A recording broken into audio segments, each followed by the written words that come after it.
Tayo ay nagbabalik dito, no? And guess what? Natapos na tayo sa dalawang serye na 2-0, no? This will be our last one, kung saan makikita natin ang laban ng Querdas and as well as MATTJESS, no? Kambal to ka, o pwede nating sabihin, as both of these teams come from the region of Visayas. Pero ano kaya ang magiging dilemma din tong dalawang team natin, no, Salvi?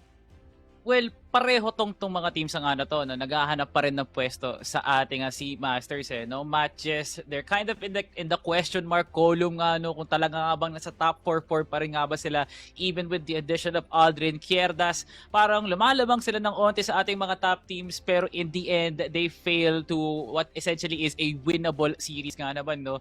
With the example being the Virtus Pro match yesterday. So parang, ito yung gusto kong laban, no? Actually, no, dalawang teams na gusto kong patunayan kung ano nga ba ang caliber nga nila sa tournament nga na to, no? And what way and what form could you possibly have done talaga para sa MATTJESS at sa Querdas para ipagtapat nga sila dito is to prove na yung playstyle ko mas lamang kesa nga sa'yo. Parang yung gusto ko bakit ang matchup.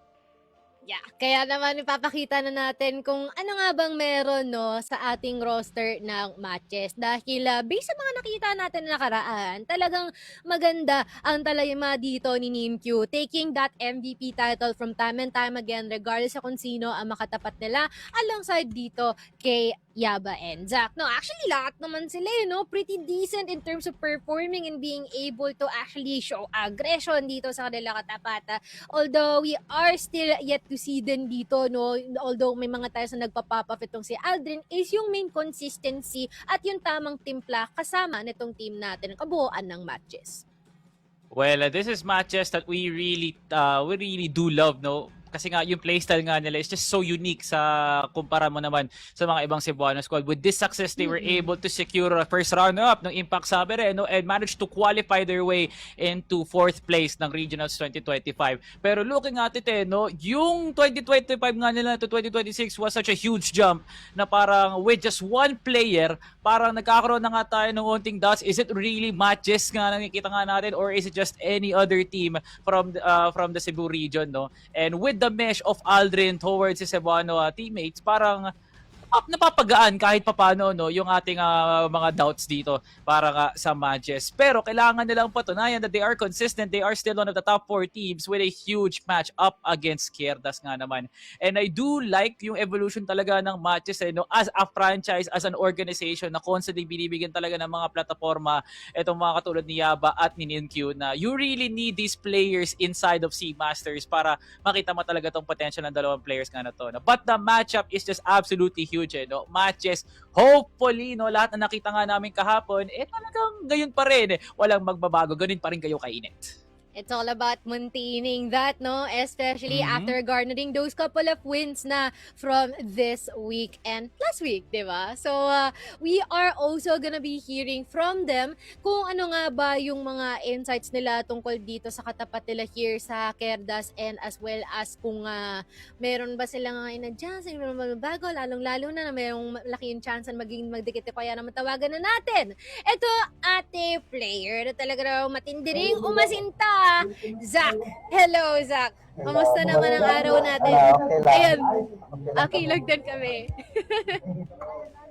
Bossak, grabe ka nga naman, no? 2-1 already sa ating standings ng Sea Masters, no? Mga kalaban mo, yung mga, for sure naman, kakilala mo itong mga to, no? Querdas. Para sa inyo nga ba, ano nga bang ibig sabihin na itong matchup na to para nga sa MATTJESS?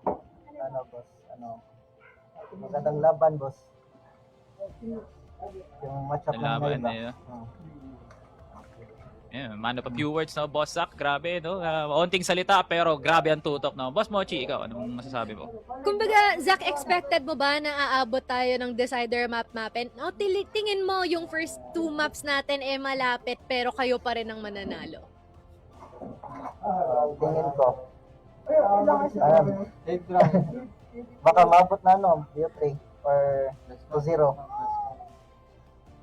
Okay, no? Parang tinitimbang pa ni Boss Zach nga dito, no? Boss Zach, ito, ayun, baka match lang daw, no? Boss Zach, makakalaban mo si Yotib, no? Kayong dalawa ang nagpapaliyab ngayon ng buong liga ng Sea Masters, no? Ano naman masasabi mo sa kalaban mo na si Yotib? Anong tingin mong tapat, anong tingin mong palag mo sa kanya? kaya naman boss, kayahin na namin boss, kahit masakit sila. Yun. At least aminado si Zach na may lakas nga talaga tong Querdas. Pero boss Zach, no, hindi namin sasayangan yung oras mo. Grabe ka nga naman talaga kung maglaro. Sure naman ako, handang-handa ka na sa parating na laban. Mensahe na lang sa mga taga-suporta ng MATTJESS, let us know. Kaya ikaw na bahala, boss. Shout out kay Boss Matt. Saka mga tropa ko dyan, nanonood. Yun lang. Boss Zach, maraming salamat sa oras mo sa pagsagot ng aming mga katanungan. Good luck sa team ng MATTJESS para nga sa laban nga na to. And I really like the acknowledgement dito ni Zach, no, na you know what, malakas din yan si Querdas, so may it be a 2-0 or bumaba itong laban na ito, preparado naman daw sila dito, no, Salvi? Well, I believe Zach is more business than being vocal nga naman talaga. Gusto niya maging hands-on kaagad sa pagpapatunay na MATTJESS is indeed a solid team. Kaya siguro pinapahapyawan niya lang tayo na itong team na to, solid nga na to. Kaya nga naman talaga. Parang talagang binibitin tayo ni Bossa kasi alam nga naman natin na obra ang laruan ng MATTJESS na kailangan talaga natin makita imbis na marinig. Kaya naman, no, tingnan na natin muna, no, merong maririnig, we are gonna see kung ano ang lineup for Querdas. And I don't think it is still pretty much the same. We have Yos, we have Vicen, we have Justin, Yote, as well as ito si Yetcha, na talagang when it comes to parang magpapaliyab ng lobby, no, talagang pinapanganuhan ni Vincent yan, especially during the time nakita natin na tumapat sila dito sa Virtus Pro, no, na kung saan nakakatakot talaga sila tignan, na sumeryoso yung mukha ni Vincent, and at the same time the rest of the squad talagang nakapokus sa goal. Chino, sana motivated pa rin nga naman ang Querdas, at hindi mo talaga sila masisisi na naging disappointed talaga sila sa kanilang naging resulta sa loob nga ng Black Widow at Ankara. Kung first week kinuha nga to ni Vincent sa isang sakali, Yetja and Yote, two of the players ng Querdas lighting up the map sa ating second week. At sana nga makita nga natin sa Querdas kasi itong Ninkyo at Yaba duo will also be doing the same thing para nga sa MATTJESS. So tama lang naman sa Querdas na magpadala kayo ng dalawa yung pinakamalakas na armadong mga tao para talaga sana man lang bigyan nyo kami ng solid na serye Querdas. Pero eto nga ang naging kanilang kalagayan bininyagan kagad ng ating top 2 teams ang Querdas na marami pa daw silang kakainin kanin na unlimited rice MATTJESS will now be the one stepping up to the plate as another top 4 team will be heading into this conversation. There is still this gap talaga, Mochi, between our open qualifier teams and as our top 4 from regionals 2025. Marami ang kailangan patunayan dito ng Querdas na hindi lang sila basta-basta team, hindi lang sila basta harang talaga na nagtanggal ng mga pangarap na makapag-qualify for C Masters. They are one of the contenders for the playoff stage nga natin. And I'm more than excited to see the fullest of potential nito ni Yobib at ni Yetja, two of which are new integrations sa ating Querdas roster na parang dumaan ng 2 linggo, Mochi. Parang sukat na sukat talaga tong si Yetja at si Yotib. Diba, no? Ang galing ng kanilang nagiging progress so far. Pero syempre, tawagin na natin yung pasimuno niyan, no? We have the one and only Vincent dito sa ating interview. Hello po, sir. Ma'am. Okay lang po. Boss Vincent, Boss Vincent, maraming salamat sa mga oras nga na to para sa pagtanggap ng ating interview. Boss Vincent, isang medyo talagang nakakalungkot na resulta ng kahapon, kamunti ka na against Virtus Pro. Pero ito naman ngayon, bagong pahina naman para nga sa Querdas. Ano bang ibig sabihin nito para nga sa Querdas na makuha ang panalo laban sa MATTJESS? Gagawin lang namin ngayon para makapasok kami sa playoffs. Manalo kami. Vincent, para tulad lang din isa kay business as usual Ikaw boss mo, ikaw Mochi. Ang aking katanungan dito is pretty much the same sa kanila, no? Tingin nyo ba na haba tong laban na to o kaya yung tapusin to agad? Tapusin namin agad po. 2-0. Alright. 2-0 kagad Tinan mo, magkaibang sagot nga naman talaga kumpara mo dun sa kabila. Boss Vincent, etong MATTJESS nga na to hindi magiging madali. Gusto ko malaman, sino ba gusto mo makatapat sa MATTJESS at baka may mensahe ka para sa kanya? Wala naman. Lahat naman ng mga players ng MATTJESS malalakas. Gagawin lang namin yung best namin ng mga players dito na gustong manalo din kami. kitang-kita ko naman talaga, Boss Vincent, ang determinado talaga kayo para manalo, no? Kahapon Opo. pa lang sa Comse, no? Kitang-kita talaga, Boss Vincent. Hindi ka Grabe na namin yun. patatagalin pa, Boss Vincent. Tingin naman kami ng mensahe para sa mga taga-suporta ng Querdas. Baka may gusto kang batiin, shoutout. Lahat na, Boss Vincent, banatan mo na. Sige pa, sige pa. Ano po, una sa lahat, shoutout po sa ano namin, manager. At sa mga teammates ko ngayon, sobrang mga malakas sila. At saka ano, sa mga supporter ng ano, Querdas. At shoutout din sa ano, player ng Gown Gaming at sa mga manager ng Gown Gaming. Maraming salamat po. Thank you so much, Thank you, Boss thank you. Vincent. Good luck sa Let's parating go. nyo nga laban, no? And for you, sana headshot dito si Boss Vincent. Sige, sige, Thank you sige. so much, Boss Vincent. Good Thank you, luck, thank you, good thank you. luck. Pero alam mo, gusto ko rin dito, no, Salvatore, is yung fact na talagang ini-embrace niya yung kanyang mga kasama dito and nararamdaman mo niya yung gigil, yung fire para manalo is nandun pa rin talaga sa kanila. Even after doon sa ating laban from yesterday, kasi biro mo, nakita mo may potential no? Lalong-lalo na yung unang mga pinapaabot nila ng overtime, nagawa nila ng paraan para matapos yun ng pabor sa kanila. So there is such a high chance na kaya nila uling gawin yun ngayon. Definitely, no, Mochi, no? Pero the claim of being 2-0, no? Siguro napaka-tall order nga nito para nga sa Querdas. Pero knowing their caliber, kayang-kaya nga din naman talaga. Pero you cannot really point it already na mas lalamang ang numero na magiging 2-0 nga to. Kasi nga, parang sobrang lupit lang talaga ang maglaro. Neto nga, dalawang teams nga na to, no? Ba, Q di ba binoto ko? Alam ko MJ binoto ko. Pero nonetheless, no? Ito nga ang ating mga Hindi ka pa predictions, sure. no? And our usual, no? Bipolar on his 2-1 in favor of MATTJESS, no? Pero clearly, no, Mochi, feeling talaga natin mas mabigat ang Querdas sa panahon ngayon. Yep, and I think it's just already up to them, no? And it's about time for us to find out kung yun nga ba talaga ay totoo o hindi. Kasi may mga sumisenyas dito, no, sa Discord server, may mga co-talents natin na parang hindi daw sila sa ayon dito sa mga napang-prediction natin dito. And that is no other than bipolar. Pero we will see, no, kung ano nga ba yung kakalabasan nitong ating laban ngayon, lalong-lalo na paparating na tayo dito sa kung ano-anong mga mapa nga ba ang ating pagtatapatan ng dalawang players or teams natin for this last match. I really want this I really want this Black Widow to happen right here, right now, no? Maraming kailangang solusyonan dito at maraming kailangan tusin dito ang Querdas in that map alone. And heading on to the next map, dyan din, marami ding problema dyan. Ang Querdas na kahapon, hindi nga nila kagad nasagot. This is such a poetic way of sending it 2-0, no? Para sa side ng Querdas, pero syempre hindi mapapalampas to ng matches basta-basta. Malakas din ang dating nga nila sa Black Widow, malakas din ang dating nga nila, especially sa Angara. So I guess you would say, no, Mochi, ito ata ang map dito na talagang tabla para nga sa dalawang teams. Kasi parehong pamilyar na lugar at dalawang pamilyar na team sa isa't isa. Yeah, grabe, no? This is gonna be quite of a banger in terms of our map dito, no? Although we are gonna see if there will be some different outcomes dito.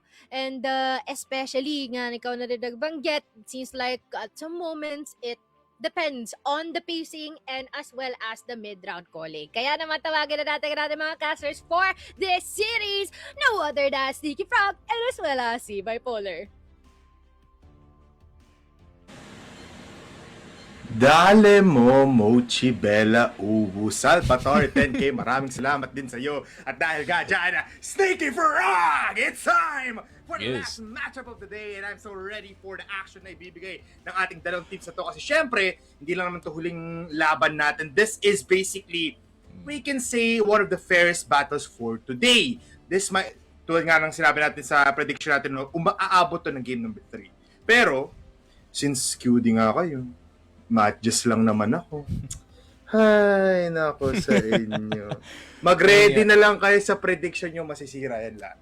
I know. And I think correction lang talaga, no? Sinabi nga sa akin ni Salvatore that he is on the MATTJESS camp. So we are gonna keep the QD camp at 2, which is itong ako at si Mochi, pare. Pero tamang-tama ka talaga dito, no, Bipolar, na this is gonna be one of our more equal na matches dito sa ating group stage, considering na nasa mid-table tayo in terms of yung records ng dalawang team natin. And obviously, pagdating sa strengths, no, MATTJESS, they have the history, they have the experience pagdating sa team nga nila, and they also have the upgrade in the form of Aldrin. Para naman sa Querdas, I think we cannot ignore yung nangyari dito sa mga games natin kahapon up against Virtus.pro, especially pagdating dun sa port map. 2 players especially na itong si Yobs at si Etcha, sobrang pinahirapan nila ang VP dun sa mapa na yun.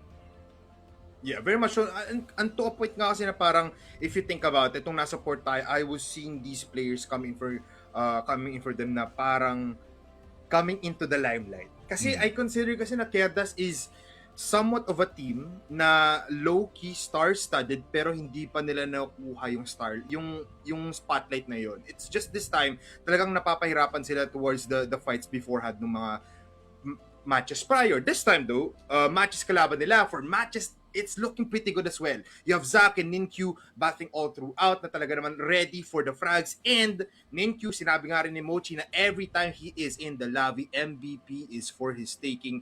And yun yung aasahan natin para sa kanya. Pero up against QD na ready for the long game after a very tiring run up against VP kahapon, it might be a battle for the ages, Sneaky. Baka maging matugo yung labanan natin. Oh, for sure pare, considering na halos nagka-clash rin yung styles ng dalawang teams na to, no? Feeling ko, Yes. Querdas actually calmed down a bit dito sa mga games natin kahapon. Obviously, you do have to play slightly slower, no? Pagkalaban mo dito yung Virtus.pro, as they usually do like to play slower sa start ng round natin. And I feel like we are gonna see a more aggressive na Querdas kasi hindi solusyon most of the time yung pagtago lang dito sa gilid and waiting for the inevitable. Pero ayun nga, there are also some counter moves na pwede kang gawin ng ating kabilang side. So I'm looking forward to that, especially galang dito sa matches. I think yung pinakamalaking question mark lang dito, no, para sa MJ is really yung form dito ni Aldrin. I'm not doubting si Aldrin and his skill as a player, no. I feel like he is definitely one of the best, if not the best attacker to ever come out of this country up until 2025, pare. And ayun nga, I feel like madami pang value pwedeng i-draw itong matches dito kay Aldrin, pare. But it seems like they cannot figure out kung saan siya ilalagay dito sa mapa. Which is parang, not good. Parang if you think about it, Aldrin doesn't fit well in the maps that they're playing. Parang, sige, diyan ka muna, pero we don't know what to do with you. Bahala ka. Parang bahala ka na lang if you ever pop off or not. And looking at the matches natin today, parang what we can see on Aldrin beforehand, parang yung performance ni Key Cedric, na basically he's a factor but mostly a non-factor pagdating sa mga laban na to. Just because of the adjustments, feeling ko that they've been struggling on. Yes, they've been saying sa interviews natin na parang yes, kaya naman, nagagawa naman ng paraan, nakakapag-adjust naman ng onti. Pero it doesn't seem like that. It really doesn't feel like that, especially when they're in the game. You can see it last time. I believe it was sub-base, no? Yung nilaruan nila last time na he was a solo guy, not doing anything, which was something na hindi ma-patch up ng players mula sa MATTJESS. For Querdas as well, you have players that are gonna be turning off their light bulb at the randomest times, which is something na we will see kung sino nga ba yung mag-online mamaya. Yun nga, no? I feel like one of the players na mas malaking pressure as well pagdating dito sa series natin is si Zack, man. I feel like Zack especially hasn't been performing the exact same mind-blowing performance na nakikita natin galing sa mga prior teams sa men and in this league as well. So, feeling ko due na to si Zack. Due na siya for a pop-off game and we need to see it from him especially kasi pag walang confidence tong matches, nako po, that is a cascading that is a cascading problem na pwede madama yung mga ibang players, pare. You know what, absolutely. Even if Zack is still just level 6, no, still may ultimate na siya. And this is the time na pwede niyang gamitin up against QT. Full-on onslaught. Never mind. Mag-back off sila dito sa may LA. XP is a bit too low para sa kanila dito, pare. Kaya mapapaikot sila dito. We are gonna be farming the other side of the map. And tamang investigate lang. I feel like QD knows na itong MJ, no, they're gonna try to see if they're gonna open up na may tester round na nangyayari dito. Meron tao sa waters, meron tao na nakapush dito sa mid. So QD obviously trying to avoid that, pare. It's actually a good calling galing kay Vincent if mahanap nila yung mga B players. Yung nakita mo, no, parang nag-expect sila ng forward push, and that is what we're seeing right now.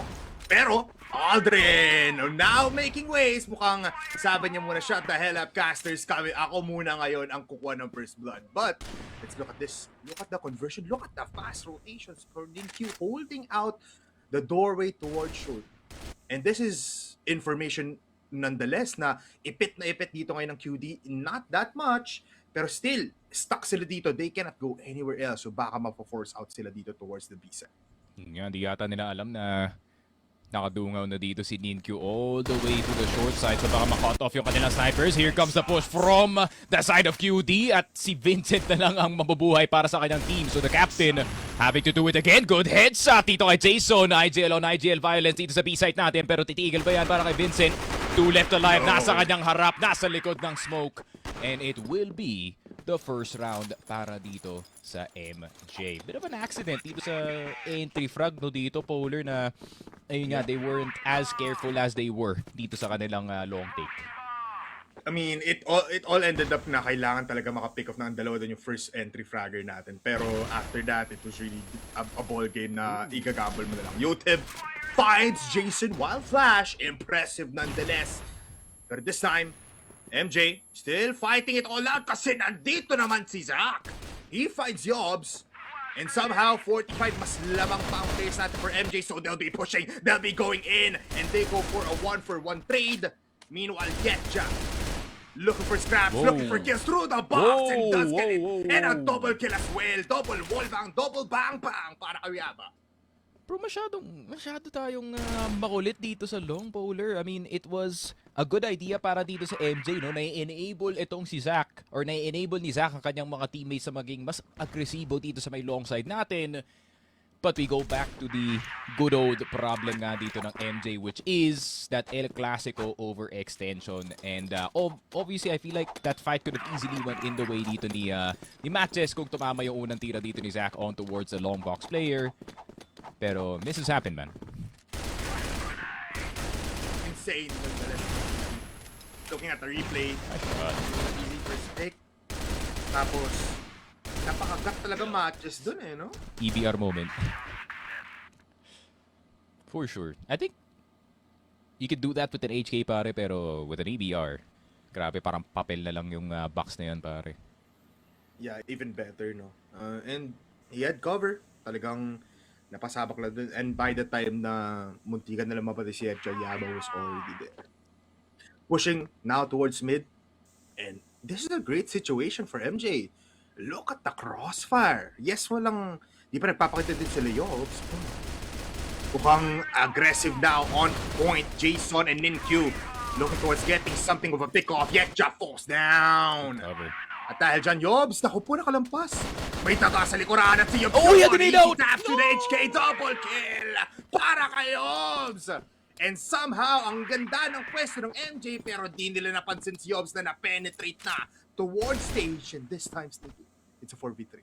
Grabe naman yun. And that was just off of pure timing dito, no, Polar. Aldrin obviously had the nade out. And Justin, finding itong si Jason sa may mid-side. Yotib with the finish. And MJ caught unprepared dito sa B-site natin. Zach did not even get anything in that position. And I'm liking this offense kanin dito sa QD, no? Na, you know, tatry nilang labanan or tatry nilang harapin yung bulk ng depensa itong MJ. And then, Yobs, you just get sent in dito sa may mid-side while the entire team is distracted. Habang may nag-iingay dito sa may mid-side, hindi na pala nila namalayan na merong nang nakadaan ng mid at meron nang nakalagpas papuntang B-side. So, good timing dito kay Yobs. A bit gambly, no? Pero gumana naman, pare. I mean, yeah, they want it all on red kasi puro dugo lang naman ng players natin for matches nakita nila. Plus, you like the creativity na talagang, sige, make your way. Sige, try mong kumuha ng picks, try mong mag-penetrate, and parang just overwhelm the odds nandito ng MJ just because alam naman nila na magfo-forward yan. And if nakalampas sila, that just means they have an opportunity to backstab. This time, Yaba taps them in the brain to claim a triple kill! Hindi na gumana Sneaky. Dito yung plano ng buong QD kasi isa-isa na sila mamamatay with Alden still getting one. And it's all up to Yotib kung saan lalabanan siya ni Zach. Picked out, easy! Pagtingin sa kanan, Zach gets the last kill. Yeah, a bit of a disaster push dito sa may mid-side natin. Para dito sa Querdas, man. It's not the exact same parameters na nakita natin kanina na may 2 tao sa short at may 1 tao dito sa CB. It was MJ's defense on the sites itself. And it just so happens na yung B-door merong napaka-clear na picture, napaka-clear na LOS pagdating sa may mid-door natin. And we did get that easy triple kill. So, gumana yung strat na yung kanina dahil nga madaming nakakommit sa mid para sa QD. But then after that, ayun nga, I feel like MJ learned the lesson and nag-adjust na sila dito, pare. Yeah. Parang, let's keep the pressure on mid. Kahit na very laid back or towards the spawn tayo. Tapos, let's just feel things out kung saan nga ba pupunta yung QD. And that was one of the most easiest rounds for MJ. Just because talagang lumapit lang dito yung QD sa kamay nila. That is fun. Trying towards getting full map coverage ang ating QD. Interestingly enough, no, na subbase was actually open dun sa veto natin para dito sa MJ. And I feel like they kind of lost confidence dun sa mapa na yun after last time. And the more surprising thing is, hindi pinulot ng QD yung mapa na yun. They actually banned it for the very last ban dito, pare. Speaking of bans, Yobs, walang pwedeng dumaan ng short, sabi niya dito. Polar and si Aldrin will be greeted with an EBR to the face. Yaba na lang natitira. And what can you do about this, man? Kasi mga nakatulog sa'yo. I mean, he is close by, so pwede pa siyang pumitas-pitas dito. Will be damaging Vincent, pero gonna be killing him off with the nade. 30 seconds. Mukhang ang call is to go towards long A. Pero baka pag-usapan na lang nila na yung round number 6. Vincent sa armor, no? Nasa-stretch na yung value ng kanyang 20 eco in purchase dito, pare, with the plant. Literal na 1 HP. Pero yeah, ba yun nga, no? They're gonna take their sweet time and recouping kung ano man ang nangyayari dito.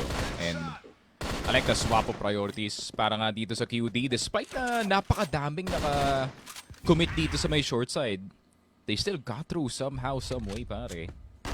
And some really nice shots para dito sa QD. MJ naman, having to hit some better ones, pare.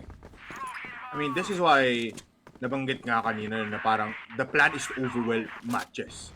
Kasi if you succeed in that 50-50 scenario, tulad neto, you have a free reign of everything in Black Widow looking towards Long. Look at Vincent and Yobs taking them one by one with Yaba falling down as well. Magkahiwalay pa dito sila Ninkyu and Jason and Ninkyu. Dun na mismo sa lilibingan niya namatay. Damn. Yun nga, MJ getting hit with their own moves, pare. 4 towards long para sa MJ. Vincent with the read of the game, pare. 4 long. Tara mag-4 mid tayo dito, man. And let's kind of spread out in towards that B side. I was actually expecting, no, na magiging low-key disaster yung round na to considering na tatlo yung nandun sa sa A slide natin. Pero QD spotting them before they get spotted, pare. This is a very formidable lead for QD, I would say. Something to work with na rin, no? Na dalawa agad in the BL side of all places. And, I mean, they're hitting, if you look at MJ kasi, with their timeout now, they're hitting the shots. They're getting headshots all around. Yes, they're getting something out of every engagement. Pero, something needs to work out. Hindi na problema dito si Aldrin. Just because he is doing his role and getting the frags, siguro parang relax lang, no? Reset lang. Let's make the defense even better dito sa susunod na mga rounds. For sure. And this is the delight ng ng Cebu versus Cebu matchups natin kasi obviously QD hindi naman ganito yung kanilang laro up against Virtus Pro yesterday. They were way more passive dito sa ating yesterday's game. So yun nga, just like what I called at the start ng mapa natin, pare, I feel like Querdas is gonna be playing a whole lot more aggressive, a whole lot more assertive pagdating sa mapa nga natin, and we are seeing exactly that. I like yung hindi natatakot si Vincent na porkit nakita niya kanina hindi gumana ang kanyang mid-strat around the round number 4, pero pagkatapos naman nun, he called it fearlessly once again and it paid off dividends, pare. And ayun nga, I feel like Vincent, ito yung sinasabi ko sa liga natin ngayon, pare. Vincent is a silent killer. Yun nga, Vincent is probably the most underrated IGL sa buong liga natin right now, and he is displaying it fully. Pero, Ay, it's only 5-2. yeah, maaga pa naman. Pero you love to see it, no, na heavy duty ang mga IGLs natin, especially for Vincent. Looking na parang, sige, kakapalang kumukha ko, let's do it once again. Siguro third time dun tayo titigil, pero so far, those back and forth situations, they've been on top. And wala talaga eh. Parang the game plan for QD right now is to finish every map fast.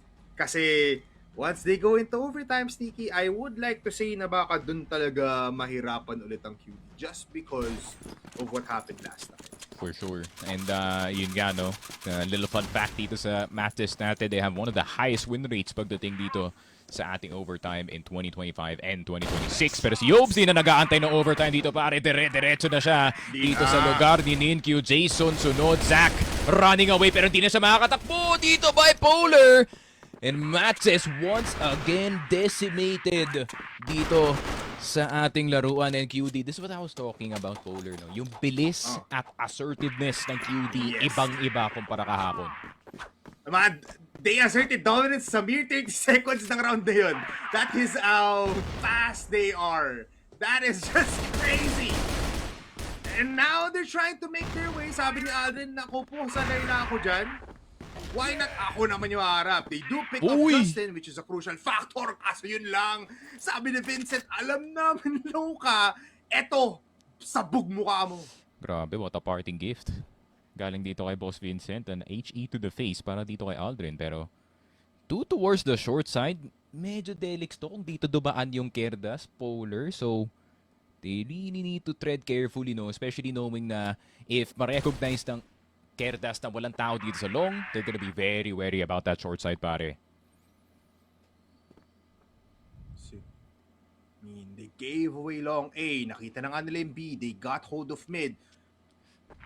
So all is left is LA. Process of elimination. All up to Zach. Pero Yotib, nakascope in.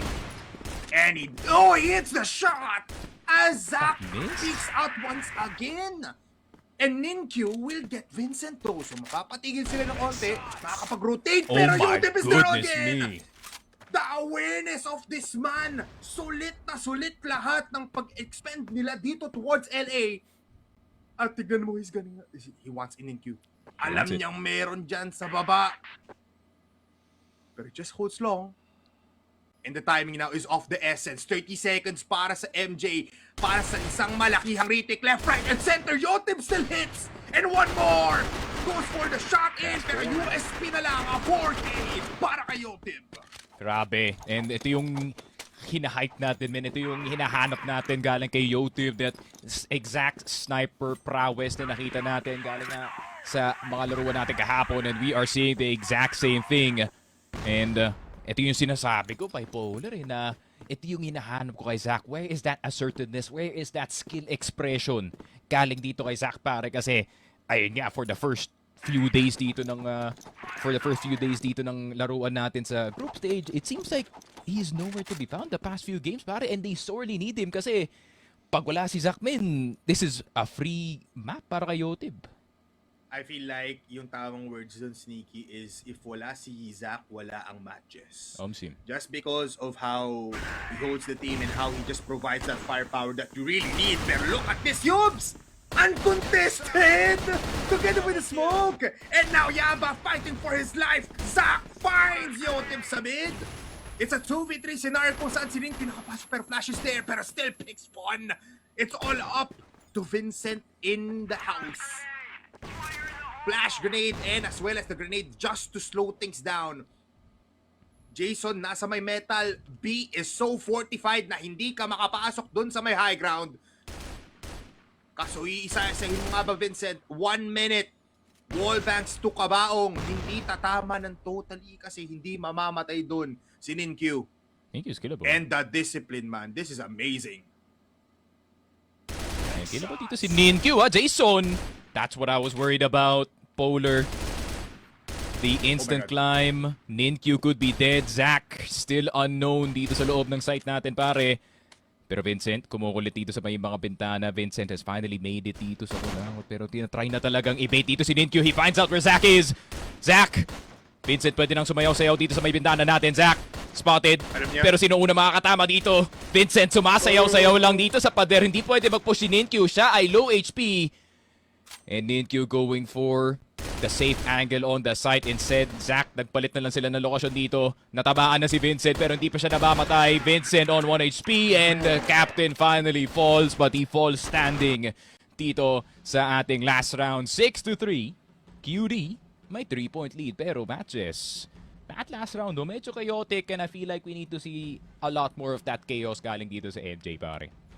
Yeah, kailangan nilang tapatan dito yung pagiging forward ng players natin for QD. But what a dance as well, no, Sneaky? Nakakita tayo ng almost a clutch 1v3 dito si Vincent and it could have paid way kung talagang may mga disconnection lang dun yung last place natin. But then again, sinabi mo we want something out of MATTJESS na very warrior-like na hindi takot, dire-diretso lang. And we want that on the BL side of all places because if they play very, very passive here, guess what? QD will be the one na sila pa yung mismo mag-a-advance papunta sa BL side. For sure. And napapaisip ka talaga kung kayo yung MATTJESS dito is picking Black Widow really the right choice para sa veto natin. There were so many options open dito sa veto natin kanina. Kagaya nga ng sub-base, kagaya nga ng, if I'm not mistaken, Eagle Eye was on the table as well para dito sa MJ. And I would have wanted to see Eagle Eye galing kay Zach, especially knowing MATTJESS, meron silang prior experience sa mapa na yun. But instead, they go back to their old reliable na itong Black Widow, pare. MATTJESS obviously not a slouch pagdating sa mapa na to, especially on the BL side. Pero QD, with their game plan, pare, yun nga, they could make this very difficult para sa MJ na makabalik sa laruan natin. They're posted up in mid. Goes by towards court. Look at that replay na ang haba ng mga sayawan natin dito. This time, everything is silent. And look at the forward approach. Yotib, siya pa mismo yung malapit dun. No? That's actually, is that normal? Yeah. Di siya nabawasan ng HE at least. I Yeah. think tinatry niyang kunin kung sino man magkocross dun sa maliit na corner, dun sa gilid ng talunan. Oh, Na pwede mong taguan. Yun, alam mo na yun kasi you be playing. Ayun na nga! Oh, you predicted! Sneaky, what? What the hell is happening? And he gets out. Oh! Wow! Oh my! Yo, Tib! Monoblock lang inuupuan ko, baka masira pa sa ginagawa mo. Diyos ko ka. Hindi ko nakita si It does Aldrin. work, Sneaky. Siya lang ata yung nakakita doon, Sneaky. Holy My quick goodness. scope. Ay, mid though. Mid's open. Teka lang. But they have a lot of people. Information overload. Yotib Easy still like hits the that. shot. Stuck sila sa may baba or in mid. And Zach just falls down. What was that? Oh And my you goodness. make sure that Yotib gives a lifeline once again. That just keeps on delivering para sa Querdas. 7-3 scoreline, Sneaky. This is Grabe. insane. Yotib is living up to the hype, pare, para dito sa QD. We were all pointing at MJ to be the dark horse mid-table team, pare. Pero yung QD mukhang meron silang ibang ideya pagdating sa mapa na to. And Yotib especially getting possessed with the spirit of Rels, pare. Hitting every single shot gamit ang kanyang sniper. Grabe. He's just as good as yesterday, which is insane Yes, to sir. say, pare. This is why we love to see Yotib, man. He's such a fun player to see. Fun player to watch na you expect him to provide you entertainment and power. Di siya Yun fan talaga kalabanin, yung bibigay pare. niya. I'll tell you right now. Yeah. Si Devin madali kalaban, pero si Yotib hindi. Naku, the bipolar versus devil, rivalry Joke lang, still Devil. roaring, pare. Devil joke lang. Alaro lang tayo. Caster, nagbibiro. Hey, hold on. But Just this time, we go into BE. I mean, they have the player count, Sneaky, for matches. It's either a full B take or a highlight play galing kay YouTube. Let's see. Ito na nga. Simulan na natin dito yung highlight reel for Yotib. Still alive in Cabaong, undetected yet. And Oh my Diesel goodness. gets a double. Almost makes it a third, pero Aldrin is just too witty. Aldrin is just too good. Justin ngayon, wallbang! On to 2 now, and Zach eats up a lot of bullets, half HP. Justin, from the bottom angle ever, gets the shot in the head. That is 8 points para sa QD. And a really, really good bait galing kay Justin especially, man. I feel like alam niya na magpa-pop off dito si Yotib dito sa may Cabaong natin, and he just waited for the perfect opportunity dito sa laruan natin. Pero si Yobs hindi na nag-aantay ng oras kasi oras na para sa MJ na matalo dito sa round. Pero si Zach nakatuhog ng dalawa. The snipers are going crazy pero hindi pa tapos ang labanan. 2 minutes still on the clock. And Justin goes down. And oh my goodness me, the first 30 seconds ng ating round. Nagkakagulo na dito, Polar, and Yetcha will get Yaba. QD, merong yatang appointment after ng Black Widow, pare nagmamadali na yata sila dito. There has been 2+ rounds na 30 seconds lang ang kinailangan ng QT pati MATTJESS para magduelo at para manalo sa mga laban na ito. Itong gera na to, Sneaky, sana ganito kabilis lang ang gera sa mundo. Kasi hindi natin, we can't comprehend. Everyone can win. But Tuhog still, talaga eh. yun na nga eh, some mistakes, some lineups will give you something to fight for. But 1 point away ang QD from winning this map alone in the fastest way possible. Grabe. Speedrun mode dito sa last round natin, men. First 30 seconds, it was just pure chaos. And sabi dito ng QD, okay, you wanna see chaos? Papakitaan namin kayo ng chaos, and exactly that yun na nangyari dito. Si Zach, wala man lang chance para patayin itong si Yotib. The bastion of a sight by Polar. This is looking likely like the end. Woo-wee! Initsu Yotib. Oh, come on, Yotib. Oh patanggalin my mo ba? God. Kaganyan. Tigil mo yan. Justin though, kung di titigil dito ngayon as he rains fire, but still falls down, mabilis lang ang bagyo. Uy. And look at the adjustment, ang bilis ng rotation. They're still stuck dito sa may house B or sa may store B, which is a problem nonetheless. Nandito na.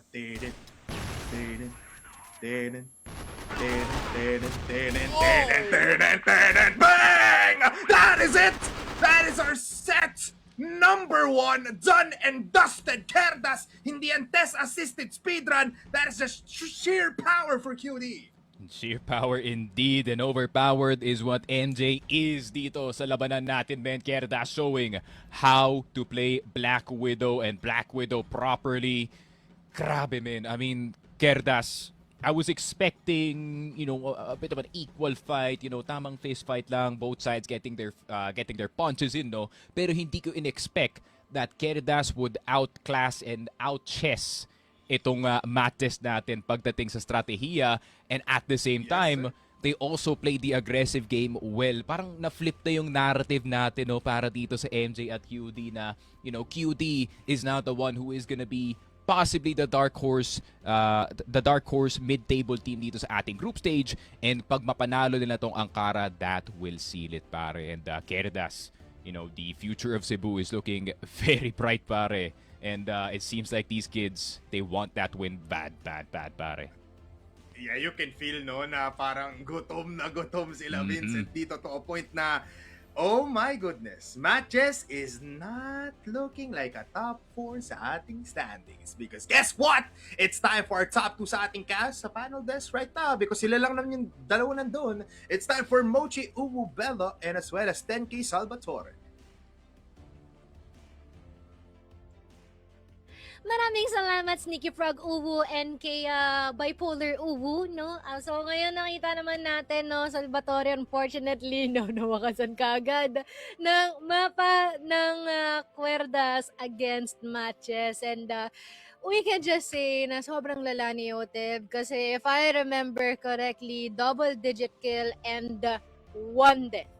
That's all it takes. 1 death for the whole Black Widow map is insane. And I can't believe he did that off the back of being able to entry in at the same time siya ang nagpapaunang dangal talaga ng mga rounds. Eh, no? How is he able to get away with so much for doing so much? Di ko alam, Mochi. Di ko talaga ma-describe eh, no? Talagang he's holding down angles, nakakuha siya ng marami. He's pushing, and nakakuha din siya ng marami. Hindi mo pwede isilid talaga to si Yotib eh, no? Magagawa niya ng paraan para makaalis at matanggal lahat ng mga kandidato sa sistema niya nga, no? What's holding back itong Yotib nga na to, no? Yung Yotib na nakita natin last year is so shy. It's raw. Parang, you know, he has no direction to his gameplay. He's that good, pero ilalagay mo siya sa isang sistema, hindi pa natin sure kung gaano nga ba siya nag-mesh. Pero it took a while before we saw this kind of Yotib na talagang walang binatbat ang isa sa mga pinakasolidong sniper na may kasama pa siyang isa eh, no? Both Ninkyu and as well as Zack cannot do anything, and they have roles kung paano nga ba talaga maglaro nga na sniper. And for Yotib, it's just that really hard for matches nga naman talaga para talaga ma-shutdown itong player nga na to. And huge props din as well para kay Yobse. No? That surge and that jump from the second half, feeling ko wala talagang naisagot doon ang matches. And if you're matches right now, marami kayong kailangan gawin sa Ankara because this is just the tip of the iceberg na nakita nga natin from Querdas. This is their usual inside of Black Widow. Push down LA, push down Ali.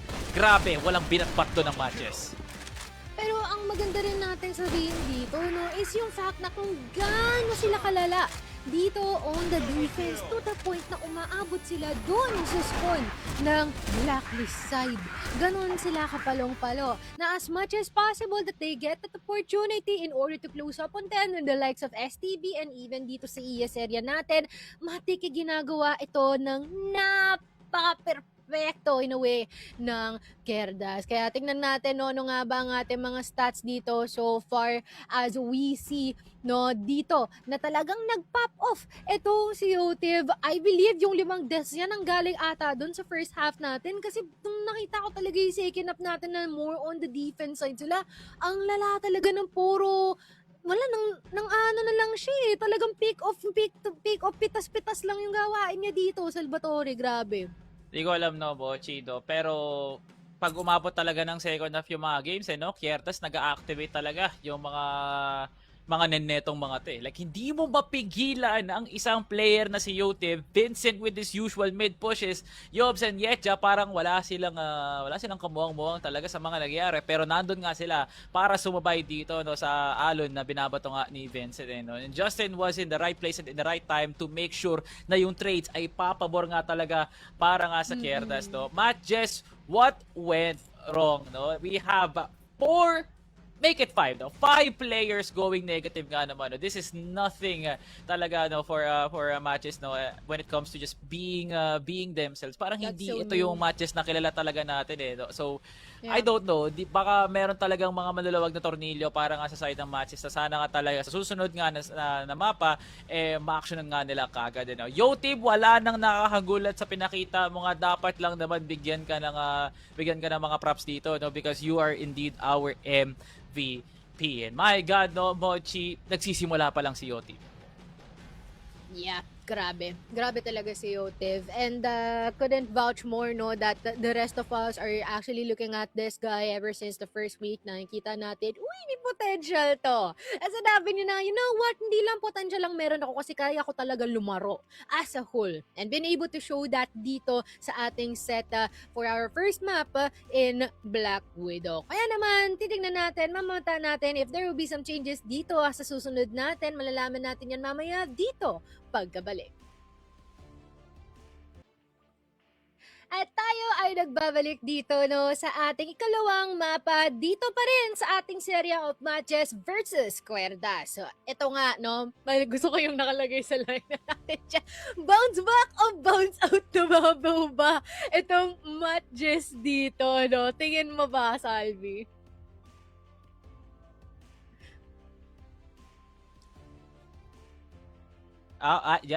Nakamute ang mic. Oh, Pero eto nga no, Mochi, ayan. lahat naman na naging serye last year ng matches, is umaabot nga naman talaga ng map 3, no? And they were known for reverse sweeping some really good teams like Pacific and Execration at the time. So hindi to bago para sa side ng matches if they really want to prove na yung Aldrin move is the best roster move out of all the teams na pumasok nga ng off-season. They have to win it dito lang sa Ankara to make sure na aabot nga tayo sa ating set number 3 because a lot of resets should be happening right now dito sa ating second set para nga makuha ng matches ang panalo nga na to, no? And Querdas, they also need to be prepared as well kasi malaking adjustment to for matches. Di pa natin sure kung basang-basa nga to ng Querdas.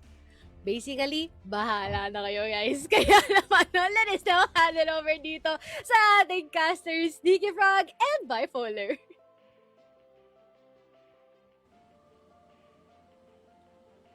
Nakuha ko na, Mochi. Nasa amin na ni Sneaky Frog ang trabahong ito. It's time for another matchup for Querdas and as well as matches. Sneaky Frog, I would like to say, na kung kanina nagawa ng QD yung gusto nilang aggressive style in your face, up front kind of gameplay, dito sa Ankara, guess what? They can do that once again, and one more time. Sneaky, ano nga bang may expect natin para sa dalawang teams na to in Ankara? Siguro a bit of a comeback galing nga dito sa matches. I have a feeling na, they have more moves pagdating nga nito sa mapa ng Ankara. Medyo naging restrictive kasi yung Black Widow, no, pare, na wala nang space masyado na malaruan itong matches. Wala kayong access sa mid, short, every single point na mapa, you're basically being surprised by the QD members dito, pare. So, I feel like itong Ankara will provide a lot more space for individual plays para dito sa matches, which they are probably looking for, no? Kasi itong QD, gusto ko yung approach nila, the tight spacing, there's no wasted na trade sa kanila, no? And granted na from time to time, medyo naging greedy sila para sa 1-for-1 trade na yan, pare. Pero most of the time dito sa series natin so far, it's been pretty clean fights galing sa kanila especially. Yeah, very much so, no. But I would like to put emphasis even more towards Zach, especially on this map, just because the sidelines are somewhat still the same. Na open pa din naman. He just needs to be crafty and aggressive in a way. Kasi he's been playing so back. Na yes, Yotep is on the other side, pero he needs to tell everybody na kami yung mas matagal dito sa Masters. Kami yung mas matagal na bumubuhat ng bangko towards the other players of Cebu. So, it's time for matches to go for a comeback. Pero, tulad na sinabi sa ating lower thirds, it's time to either bounce out or bounce back. Yeah, Kasi nakikita natin ang dalawang teams nito sa Ankara.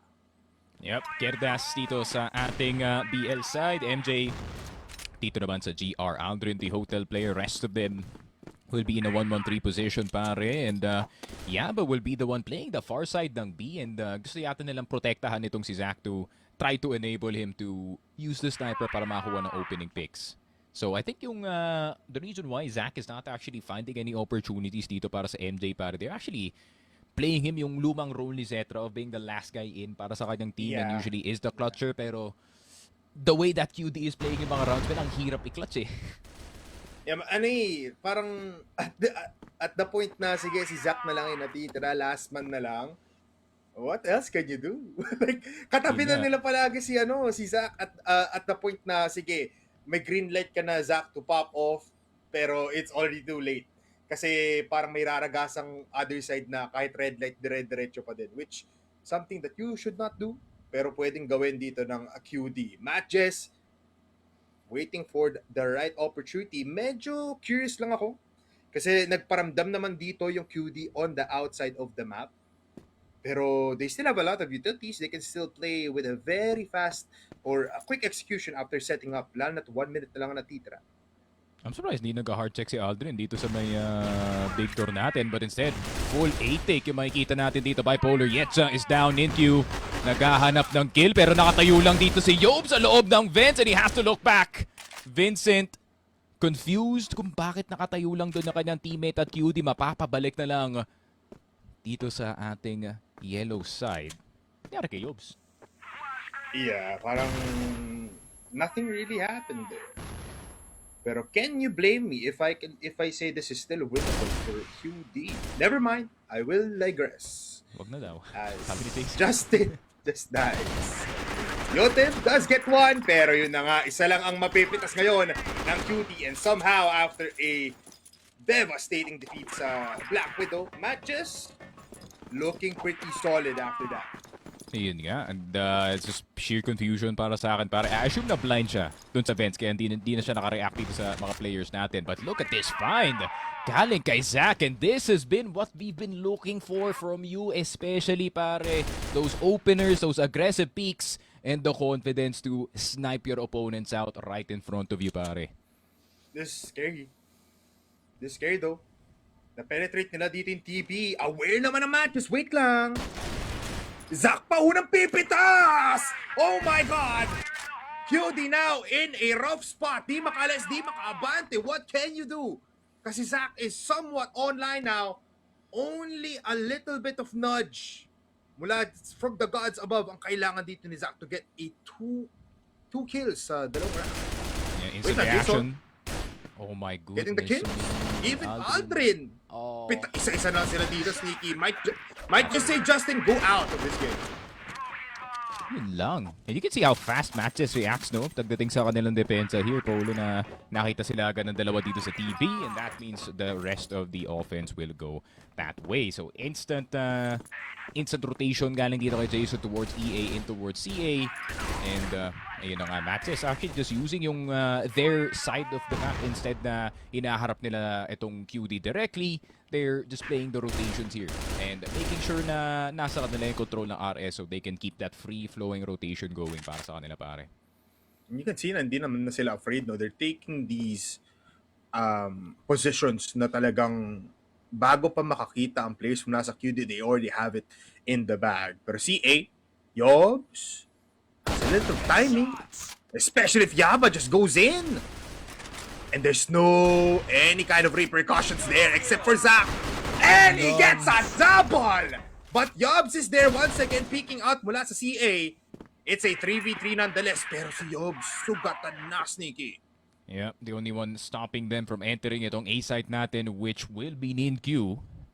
And I think hindi nila ma-confirm kung nasan yung kasama ni NINQ dito. So they are still not sure if they're running into a two-man defense dito sa B site natin or dito sa A site natin rather. So, kailangan pa yata makahanap ng isa dito si Yobs before they can confirm this A site is theirs, pare. A lot of pressure now in the shoulders ni Yobs to at least find information, no? Oh, bypass. Bypass, look at this, Jason. And he spots him. Easiest kill of his life. Spots out Justin. NINQ ngayon. Opens up the way to get another round for MATTJESS. Pero Justin, naku po. It's a 1v2 and you are just one bullet away from dying at ayun na nga. 3 points for MATTJESS. What a start. QD not getting the exact same opportunities na nakikita ka natin dito sa mapa ng Black Widow. And it seems like ang Kara is now treating itong MATTJESS really well, pare. Just like what I said, no? Mas mahihirapan yung QD sa mapa na to. The more individualistic na style dito ng MATTJESS really does benefit yung mas malaking space na nakita ka natin dito sa Ankara. And the solo peaks are now working out. And speaking of solo peaks, para there is 3 players from the GR side na nandito sa LA pero gusto lumaban ng QD dito sa hotel. And Aldrin will force Justin to check out. I'm so amazed na iniiwan na dito sa Aldrin pero he always prospers, Sige. Na parang hindi siya matibag kahit mag-isa lang siya. Pero ngayon, magbaback off muna siya, will go towards rampa. Walang mahanap si Yobs, so another guessing game para sa QD kung saan nga ba sila pupunta. And this is scary. Ang dami pang util na natitira for MATTJESS. Yes, 4 lang yan, but it's in the right hands. I don't think I'm much of a believer ng stop-and-go offense dito ng QD, no? Namatay na nga si Justin. There's barely any opportunity sa mapa. And fully knowing how MATTJESS operates, no? Hindi nga sila takot na kumuha ng map control if they do realize that there is no one there. And Jason more than keen to die for the sake of information kung A-side man to o hindi. Pero Aldrin, nagkamali ng tingin, nagkamali ng rotation. Mukhang matitake over ba tong B-side natin? Aldrin now peeking out, sprays on down, only gets one. Pero may nakatago, may nakadaga. And here comes Yaba, able to get some kills, still alive, sees the C4, pero post na ako dito towards Yobs. Dalawa na ang napitas ni Yobs, pero dalawa pa ang kailangan. magkahiwalay. May ipit C4, wala sa kanya. He goes towards RS. Nakita nga ba? Hindi! Hindi niya nakita! Kasi nandyan naman si Jason to kill him in the backlines. 4-0. A timeout now para ngayon sa QD. Yun yung inaantay ko sa QD kasi what have they been doing dito sa mapa natin, pare? Like, multiple times na nakakuha nga sila ng, or one of them gets picked, or one of them does get a pick dito sa mapa natin. It seems like they are waiting around for a bigger opportunity dito sa mapa natin, which I can't really blame them, no, considering even 2 players dito sa loob ng A-side natin can stop a fully fledged push dito ng QRD. Pero ayun nga, they need to stop playing like they did yesterday dito sa Ankara map natin. Paalala lang, di na Virtus Pro yung kalaban nyo, QRD. You need to play like it's a Cebuano on the other side of the server, which it is. And I feel like gusto ko makita yung nakita ko sa Black Widow, man. That no fear map control assertiveness na nakikita nga natin galing dito sa QRD. And MATTJESS taking full advantage dito, pare. They're just playing within their means dito sa kanilang depensa. Hindi sila lumalagpas masyado sa linya ng QRD. But when they do, tamang-tama yung read nila dito, man. Nakita mo naman dito sa last round, fully pushed itong si Jason dito sa may miniter natin, and he had full info na hindi nga ito magiging A-side take, so they could just fully stack the other side of the map. And ayun nga, it seems like itong MATTJESS is winning the information game dito sa Ankara, pare. And the information, Sneaky, is a lot. Just like what you've said, no, na a singular player can just give a call out na, sige, ako lang dito, mag-antay lang kayo dyan because they are there. We know nandyan sila. And somehow, naging predictable na rin yung Querdas na yes, they have that simultaneous pushes na sama-sama, pero nagbegin na yung parang naging passive sila in a way, naging reactive na lang sila. Hindi sila mismo yung gumagawa ng gulo. They're just playing into the hands ng players mula sa matches, which is not bad because that is just, kahit na hirap si Aldrin, he can still get a pick off or at least 2, no? Better yet 3 sa mga engagement dito ng Querdas, kahit na mag-isa lang siya dito sa may hotel. And yun ang nakita natin, 2K before he falls down. Tapos, ang dami pang investments just because sobrang far back at wala rin binibigay na information dito ang matches. Parang two sides of the coin makakuha dito yung matches ng information, pero sila, they will just play very, very, very passive. And napapahagat nga dito yung QD. Yeah, and especially I don't want to see more HM sets or like CA sets galing dito sa QRD. Especially I feel like we've been just kind of stuck executing dito sa A or executing dito sa B. I feel like I want to see a lot more complicated na strats, no, galing dito sa QD, especially, you know, the way that you can set up dito sa B side from CA with the lineups that you do have. Eh, nagtataka lang ako bakit dito mas gamit na gamit para nga dito sa ating QD side, considering that Zach isn't even playing itong HM natin half of the time. So, I really would like to see itong QD try to take advantage of yung, you know, the lack of people na naandito sa HM. Maybe even try to take over dito sa RS. Pero depende na lang yun. Adjustments could be made in this timeout. MATTJESS could flip things around and make it a disaster para dito sa QD. Yeah. Pero QD, bit of a breather, pare. Finally time to talk to yung IGL and kind of reset things dito sa mapa. Ayun na nga parang nakita rin natin, no, going back to your point lang a little bit, Sneaky, habang nagkantay tayo sa ating mga players. Nung pinupunterian ni Yobs yung CA mula dito sa LA na dediretso niyo yung TB or even itong high mid, they had one of the most better rounds na they had full control dahil nakuha lang nila yung laban. Thanks, guys. Dahil nakuha lang nila yung laban na yun, no, na parang na-throw. Sa sarili kong kabaliwan, no, Sticky, na-throw ko. Pero, again, with their control sa high mid, I agree na if they do get that, they have so much to work with and they're not using the map at all. Talagang, they're playing somewhat linear na hindi na talaga sila makakuha ng big plays, no big backstabs. It's just the same kind of rounds na, sige, diretso kami. Kahit na may man advantage kami, we will just get picked off one by one. So, very concerning lang talaga ngayon for QD. It's looking like a map number 3, not gonna lie. Yun nga, it's a very concerning pattern, pare. Para nga dito sa QD, no? I feel like yung stubbornness is now starting to set in. dito sa team na to. Obviously, no, gumagana yung strategies na yon from the other scrims and the other players or other teams as well. Pero you have to remember yung locality ng matchup natin dito. No? I feel like, even yung mga Cebuano teams do know this na you do have to play slightly different pagkalaban mo yung mga Cebuano teams, especially if it's Cebuano against Cebuano. You don't know if they're offering aggression immediately sa start ng round or magsistay pa sila far back or, yung middle ground ng dalawa na yun, pare. So that is really yung randomness na pwede nga i-present nga dito ng matches. And I'm glad to see yung individuals natin are shining more. No? Just like what I said, Ankara is a map where the individuals can shine, and it seems like Aldrin has picked up the spotlight first para sa kanyang team. And now we're seeing itong si Zach kind of ramp up back on the sniper as well, which is very well needed, no? Para dito sa MJ especially kasi, ayun nga, Ankara is a map where the snipers can really flourish. And pag nag-flourish nga dito si Zach, then they can get a very good first half potentially dito, pare. Pero QD, knowing what the timeout can offer dito, pare, definitely maliluluto sila dito. Yeah, very much so, no? Medyo, I mean, we're still rooting for QD here to possibly still tie the game up.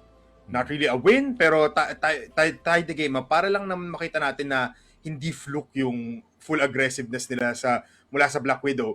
Naging concerning din na the players that were popping off in the first set, di na natin makita ngayon. Yotib, I mean, it goes both ways, no? Zach using the map for his own, using the sniper. Pero Yotib on the other side of the map was getting kills dun sa first round natin. Pero the next rounds, silence. Wala tayong marinig, wala tayong makita, wala tayong mukhang pick-offs. At dahil doon, yung kinakatakutan natin na gagawin ni Zach, napunta naman kay Yotib, which is a big turnaround na parang, okay, it looks like parang hindi dapat tayo naging too much into detail sa kailangan gawin ng matches. Kailangan pala natin abangan din yung mga mistakes na pwedeng gawin dito ng QD just because it's just too prevalent. Parang kahit tayo nababasa natin na this is just a straightforward push. Wala na silang gagawin kakaiba to a point na whatever matches is doing, it's working and they don't have to do anything else. For sure. And paalala lang, no? Map pick pa to ng Querdas, pare. Itong Ankara map natin. So, they're gonna need to step up to the plate kasi alam ko namang hindi masyadong GR-sided yung map na to the point na it is similar in the conversations dito ng port. Like itong new compound from time to time, no? Pare, this is a map where, the BL side can also flourish. For example, yung Stallions dito sa mga ibang laruan nila, pare. So, I am expecting something galing dito sa QD. Hopefully na hindi natin makita yung, everybody just spacing on in sa isang side ng mapa and then someone is gonna watch from behind. I do want to see yung mas kalat na QD this time, no? Dito sa mapa and maybe try to look for any opportunities na mag-overextend tong MJ. Kasi MJ is not really, paano ba sabihin to? MJ is not really overextending pero hindi rin sila masyadong far back. Pwede nga natin sabihin ko. They're still going for the TB peaks. They're still going for the CA peaks, pare. And QD hindi nila napapunish na maayos, unfortunately.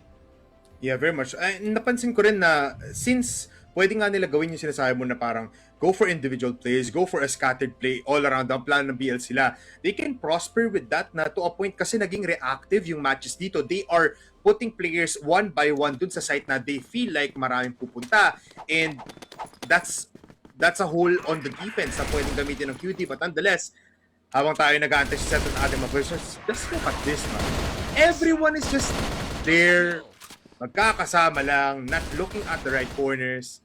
And yeah, I mean, it was just a free reign para kay Yaba at that round. Took a bit of pot shots lang dito sa tower, no? Na-assume mo na agad, clear yung spot na yun, pare. Pero wala, galing umiwas ni Yaba sa likod ng kahoy, eh.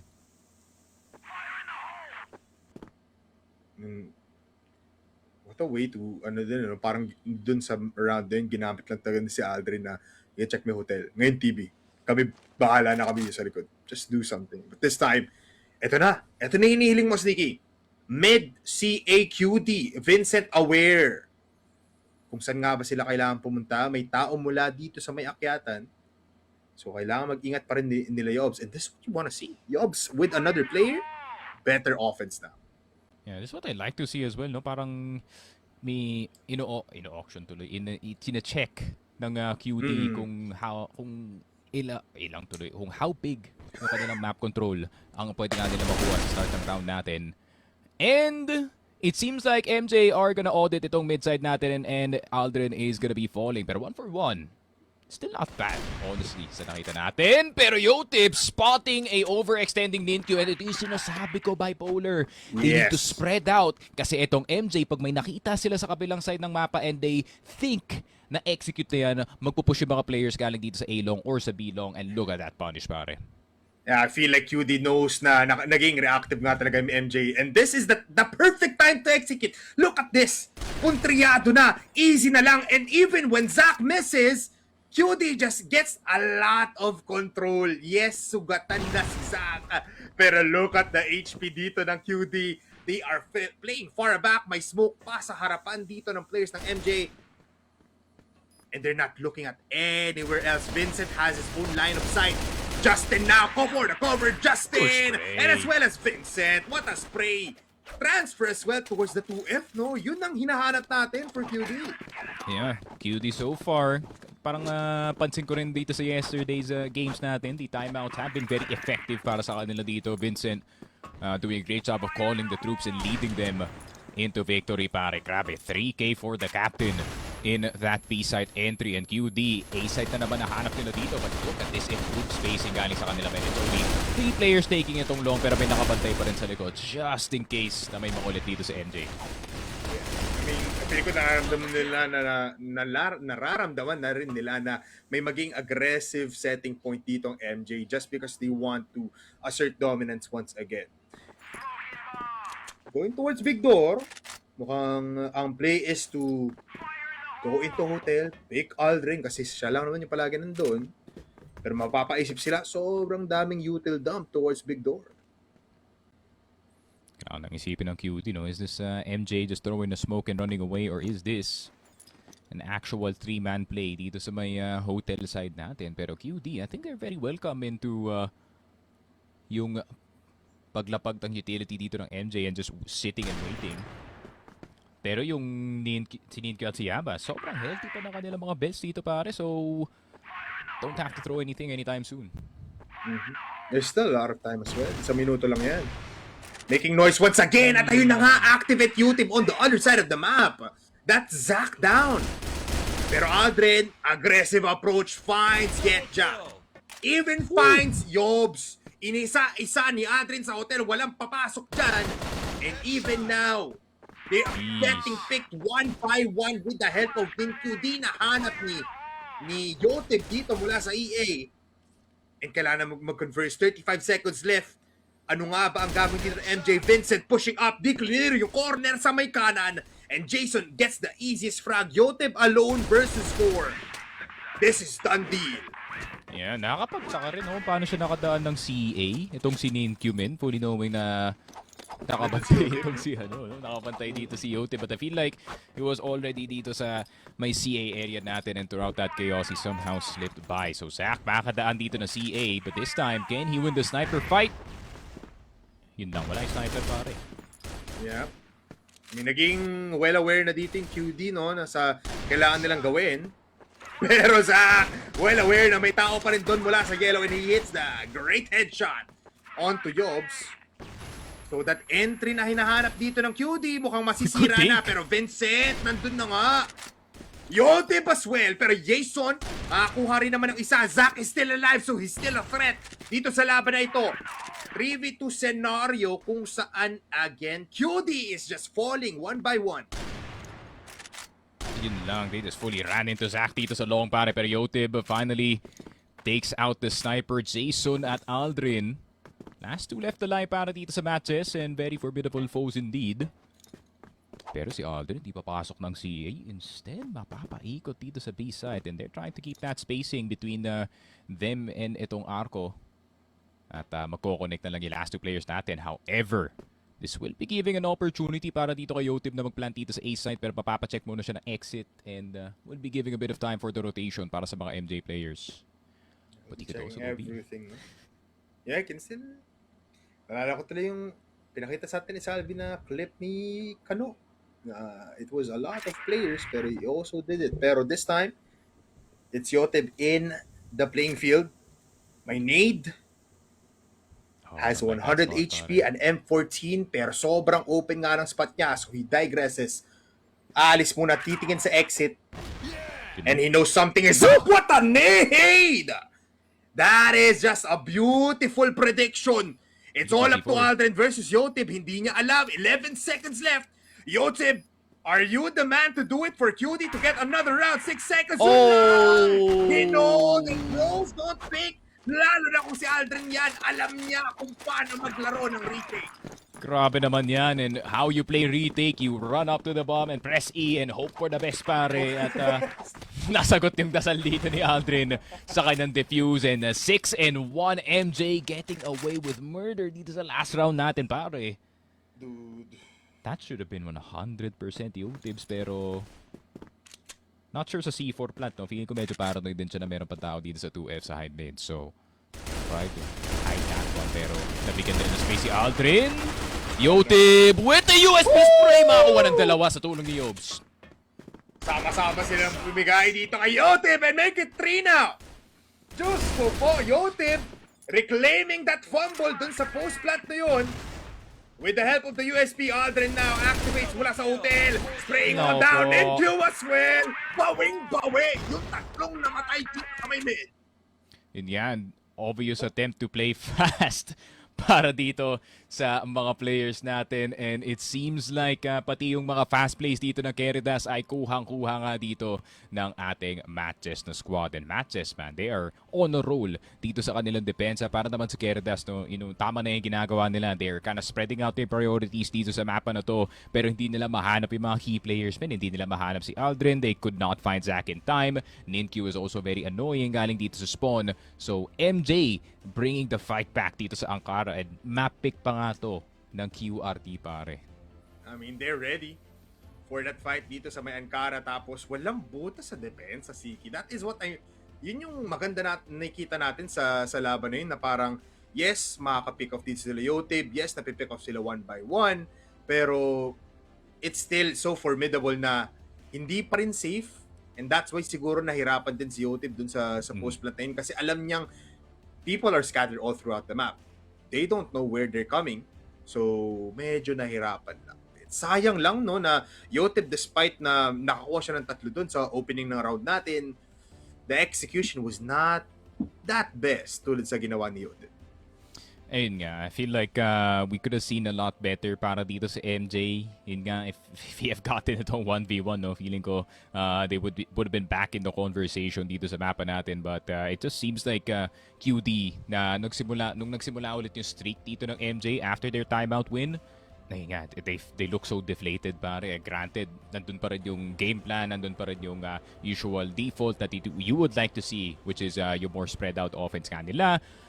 Ayun nga, it seems like MATTJESS has really just caught their tempo dito sa mapa na to, and every single push na ginagawa ni Aldrin, ito ni Ninkyu at ni Jason is really fruitful para sa kanila, pare. It just seems like they have finally found yung timing dito ng QD, pare. Yeah, very much so. I mean, looking at the macro of this team, it's just too good. Na you cannot say QD can go for the aggressive route dun sa mga BL side rounds nila, kasi it can be deadly. And yun nga yung pinakita ng matches dito with a comfortable lead going into set number 2. Na parang, in a way kasi, kung si Vincent ka, mapapaisip ka, ano nga bang kailangan natin gawin? Kasi, nakaka-pick off si Yotib is there naman. You know, I'm also killing the people, pero somehow MATTJESS is just too durable dito sa GR side ng Ankara. Yeah, and it seems like para dito sa QD, they might want to start thinking about itong map number 3 natin, pare, kasi already in this position, no, 7-1 at most you can ask for is a 7-2 para dito sa second half natin, and ayun nga, there's not much in the air para sa kanila dito to make a comeback happen, unless na, pagbalik nila dito sa mapa natin, the defense suddenly ramps up para dito sa QD, at MJ naman ang walang magagawa dito. But that will take a lot more kumpara dito sa MJ na possibly only needs 3 or 2, depende sa panalo nito. Look at that sneaky double TRG setup for MJ to close out the second half. At iniiwan pa nga nila si Ninki sa A-site, no? Pero Justin, nakahanap ng butas, nakahanap ng player, and that's Zach down again. And Vincent with the cover para di mapatay mga kakampi niya. And Yetja as well. Apat ang buhay, yung dalawa nandun sa may B. And they know that Aldrin is alive, so papatay na lang natin yan. Sumobra ka at tama ka nga, Sneaky. It's a 72 sa ating first half. Yeah, I think Ninkyu should have stuck to the rifle pare. Dun sa Yeah, diba? sitwasyon na yun, man. I feel like Justin was literally just the biggest bait para dito sa QD, and the rest of them were just ready for a reaction galing sa mga players natin ng MJ. One of the few times that we do see them being punished for their forward positioning dito sa may mid-side natin and sa second mid. So, QD, 5 rounds para makabalik sa tie ball game up against itong MATTJESS. MATTJESS naman on 3 strikes, and nasa kanila na yung Ankara, and we go into map 3 pare. Map 3 is something na QD do not want to happen. Kasi last time na nakita natin sila in a full series, they did not look good to a point na they look devastated. And looking at the player cams kanina, sige, habang nagkakakandagulo yung players natin sa Ankara, the emotions are high for QD. Vincent being vocal as ever, you know, pero parang galit na galit naman eh. He doesn't want these mistakes kasi ang laki ng habulin nila. It's a 5-point lead for MATTJESS. Yeah. And it's something na cleanest gameplay, no? Galing dito sa dalawang teams natin, and I feel like tumaas yung expectation dito ni Vincent, considering how strong this team can be. So he is pointing out the mistakes, man, making sure that they will not be making the same mistakes dito sa second half, especially knowing that the one defensive round can set the tone for the rest of this pare. Different setup compared to MATTJESS, no? Yotid actually holding high mid, pero all the way from those covers. Pero high mid taken. Yotid does pick once again. Sumarpi si Ninkyu.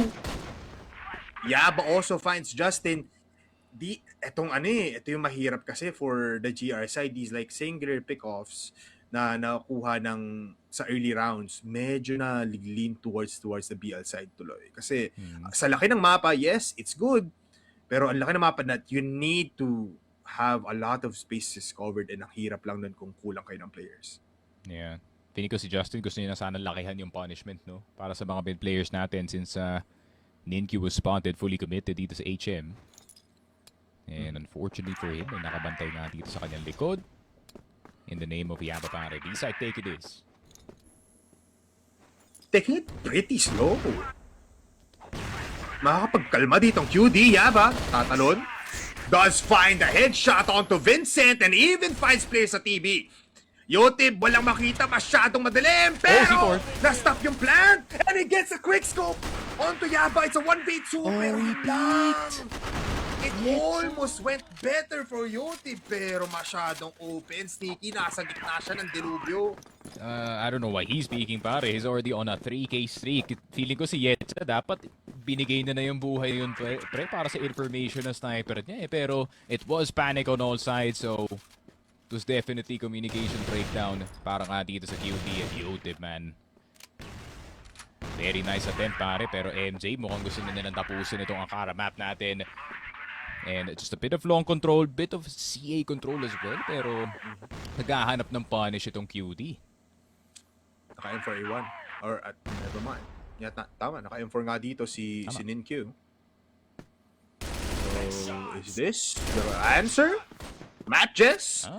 Seeing players, pero Vincent holds his ground dito sa high mid. Will back off. Yotib taking the different approach now, just holding down B alone. Yung A-site natin, sobrang daming players mirroring each other. Movement! Nice. Vincent! Naku po! Running, man. Why are we just running, pare? Why? Yun nga rin yung tanong ko, Sneaky. Look at this, though. Yobs! Lumabas pa! Oh no! Parang inaalay na lang nila yung buhay nila dito sa side ng MATTJESS. At iniwan ang dalawang players na si Yetja pati si Yotib to just fall down one by one. At wala pang mahanap dito sa 2F. Si Yotib, wala siyang makitang ulo. Nako, Yotib, I don't know, man. This is quite the ask para sa iyo, pare, Zach. On the sniper, trained na nga ang kanyang crosshairs. Nanaan dito sa EA, and he will not be missing that anytime soon. Zach is back para sa Ankara, pare. 9-2. MATTJESS, last piece of the pie para sa kanila na ang buong Ankara, pare. Parang ano yun, no? The brains are turned off for matches, for QD right now, no? Rather. Oh, they're Na, yeah, di ba? I'm telling you, the emotions are high. tilted sila, To, pare, for sure. to a point na di na sila nakakapag-isip ng tama. And, oh, yay. Kasi di ba wala naman tao na nag-hold ng high mid kundi si Vincent. Kung umalis siya doon, it was open. Pero he felt like, dahil nakapatay siya doon, no pressure anymore. QD, good start. Pero yung sagot doon, Sneaky, dalawa para sa isa. Good shot on Zach on the M4 rin, pare. Ninkyu getting itong si Vincent, and Zach finally does get taken down. Problema nga lang, these are two snipers. The last two left alive, pare. So, you better pick the right site and you better pick the right spot to cross just in case na meron ang YouTube or Justin na nakatingin. Pero most likely, tong MJ for fully go na lang tong B-side. Pero QD realizing early na wala ng tao dito sa A. They have a timing para sa pag-cross, probably. Pero ipapadalan si Yaba towards Akyatan, Maybe no? sila. This is hard. Matter for the gun switch. 1 minute left. Matt just playing pretty well, no? That making QD think. Pinaklear lang nila yung side sneaky. Naku po. Oh no. Wala pang nades. What a delay. Narinig, Contact. narinig. Yotib, here's them. Still alive, full HP. Picks out once again. Di makahanap ng isa. Uy, good find. Justin, nahanap yung likuran. Pero C4 planting now. Jason finds one. Yotib all alone. Pero yun na nga. MATTJESS extends it into map number 3 with a formidable defense and what an amazing offense all across the board. Grabe, 2 quick games dito sa series natin. 1 on Black Widow, 1 on Ankara. And it seems like we are waiting for the inevitable conclusion na itong Compound 3, pare. It seems like 2 of these teams really would like to meet each other dito sa ating Compound 3. Granted, it is a map that actually kinda goes against yung kanilang usual na style dito, pare. But I would like to see yung approach ng dalawang teams natin, considering na, ayun, finally we got to see yung strength dito ng MJ, that individuality, pare, and yun nga, yung parang timing-based play na ginagawa kanila dito. I feel like Ninkyu especially has found a lot more opportunities kumpara nga dito sa map number 1, and napakakulit talaga ng depensa ng MJ if you just allow them an inch of space on either side of the map, pare. Yeah, definitely Sono sneaky, but for us, it looks like mag-aantay lang tayo for map number 3. Now, it's time for our panel, Salvatore and as well as Mochi. Kamusta kayo dyan? Thank you so much sa ating mga casters, and syempre okay naman kami dito, no? Grabe talaga, no? Sometimes it just pulls on talaga sa mga mapa natin, especially after what Matt has been able to show, no? Parang nagkaroon tayo ng full 180 degrees kontra doon sa ating mapa ng Black Widow. Mochi, I cannot believe, no? Yung barrage and yung... Hello. Check. Sige, test. Hello, UI. Present pa ba? Ano ba ang mic dito? Nakakasama ko.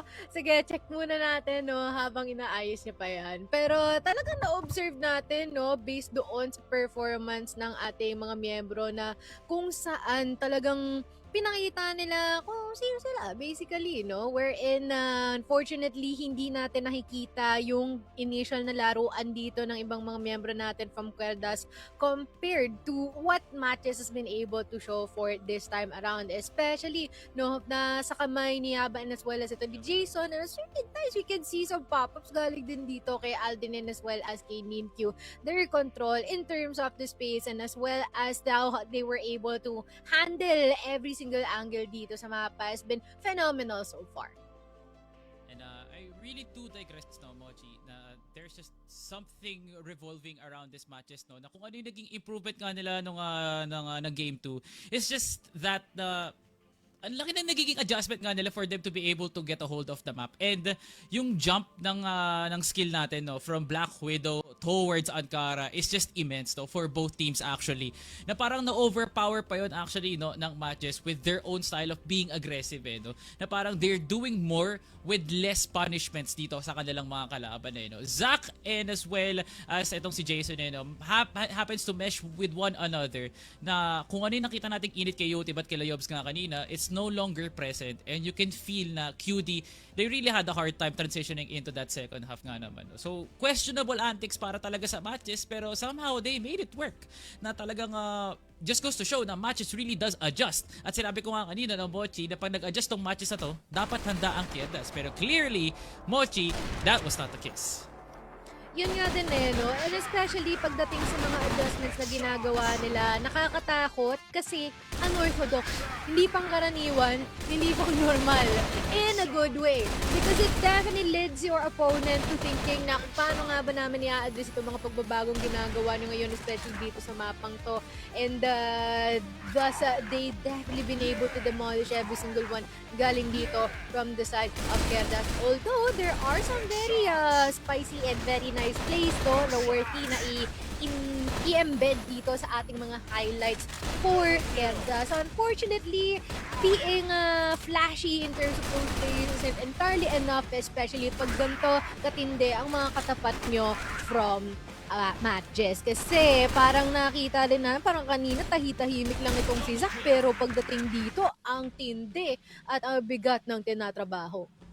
Well, it was indeed the joint effort nga naman talaga, no, ni Jason at ni Zack kung paano nga ba na outmaneuver ng matches dito, no, yung init at aggression nga kanina ni Querdas, no. And would you believe it, no, Mochi? It's Yotib who still stood out nga para nga sa Querdas with his barrage of picks na nakita nga natin during the first half. Pero nagkaroon nga ng pagda-die down nga to, no, kasi when we headed on to a Yaba filled second half, na palagi na lang na tayo nakakita ng isang magandang pick here from Yaba, and Ninkyu being his position all over the map. It just so happens, no, na parang nasa-throw off dito sila Justin and Siob sa kanilang readiness sa parating nga na laban. So, anything that Querdas threw during the seconds just is parang nakulangan lang talaga ang Querdas nga dito, no. And whereas matches dun nga sila naglabis, no, they found the loophole, nahanap nga nila yung butas ng laruan nga ng Querdas, and it's so appreciative nga naman talaga. That is how you read an enemy team, no. So we are just seeing two teams dishing out their own playbooks, no, na depende talaga sa mapa, and I like those odds here for a matches nga naman. Ano nga bang magiging itsura ng third map, malalaman nga natin mamaya, but nonetheless, this is Jason at its peak with his IGLing and with his killing potential, scoring a whopping 1.83. Now, mind I tell you, Mochi, Justin and Yobs had an amazing first half. Pero men, yung glow up ng matches talaga para talaga masolidify yung laro nga nila dito sa Ankara, ayun, nagka-negative KDA tuloy ang Querdas. So yeah, kompletong-kompleto ang matches sa loob ng Ankara. Yeah, grabe, no? Talagang they show the reason kung paano nga ba nila hinahamon ang isa't isa dito sa kanya-kanya nila mamapa. And ang nalalaman lang natin dito ng kasagutan so far is malakas sila sa sarili nilang mapa. Pero, ang tanong, pagdating dito sa ating decider, yun nga ba pa rin ang makikita natin? It's already all for everyone dito, no? For our last map tayo ay magbabalik.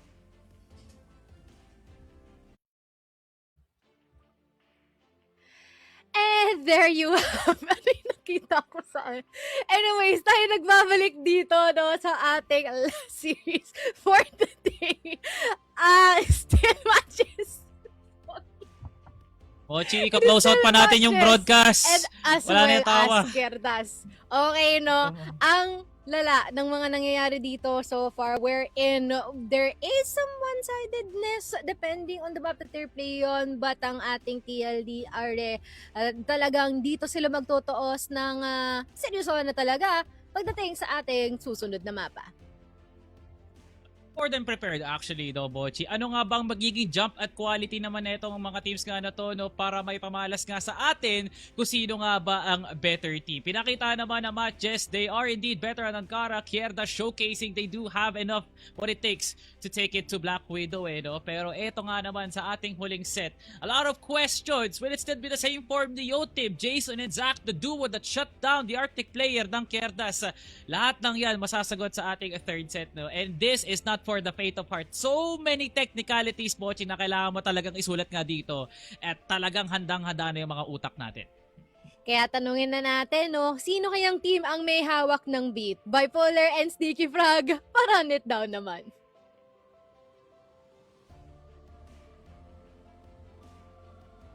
Yun na, tumama na. Tumama na yung sending sa akin ni Salvatore ng utak niya. At dahil ngayon, para po kumakuha kayo ng CF balance, paglaro po kayo ng 2 Mexico at 2 Black Widow. Yun lang po sasabihin ni Salvatore para sa inyong lahat.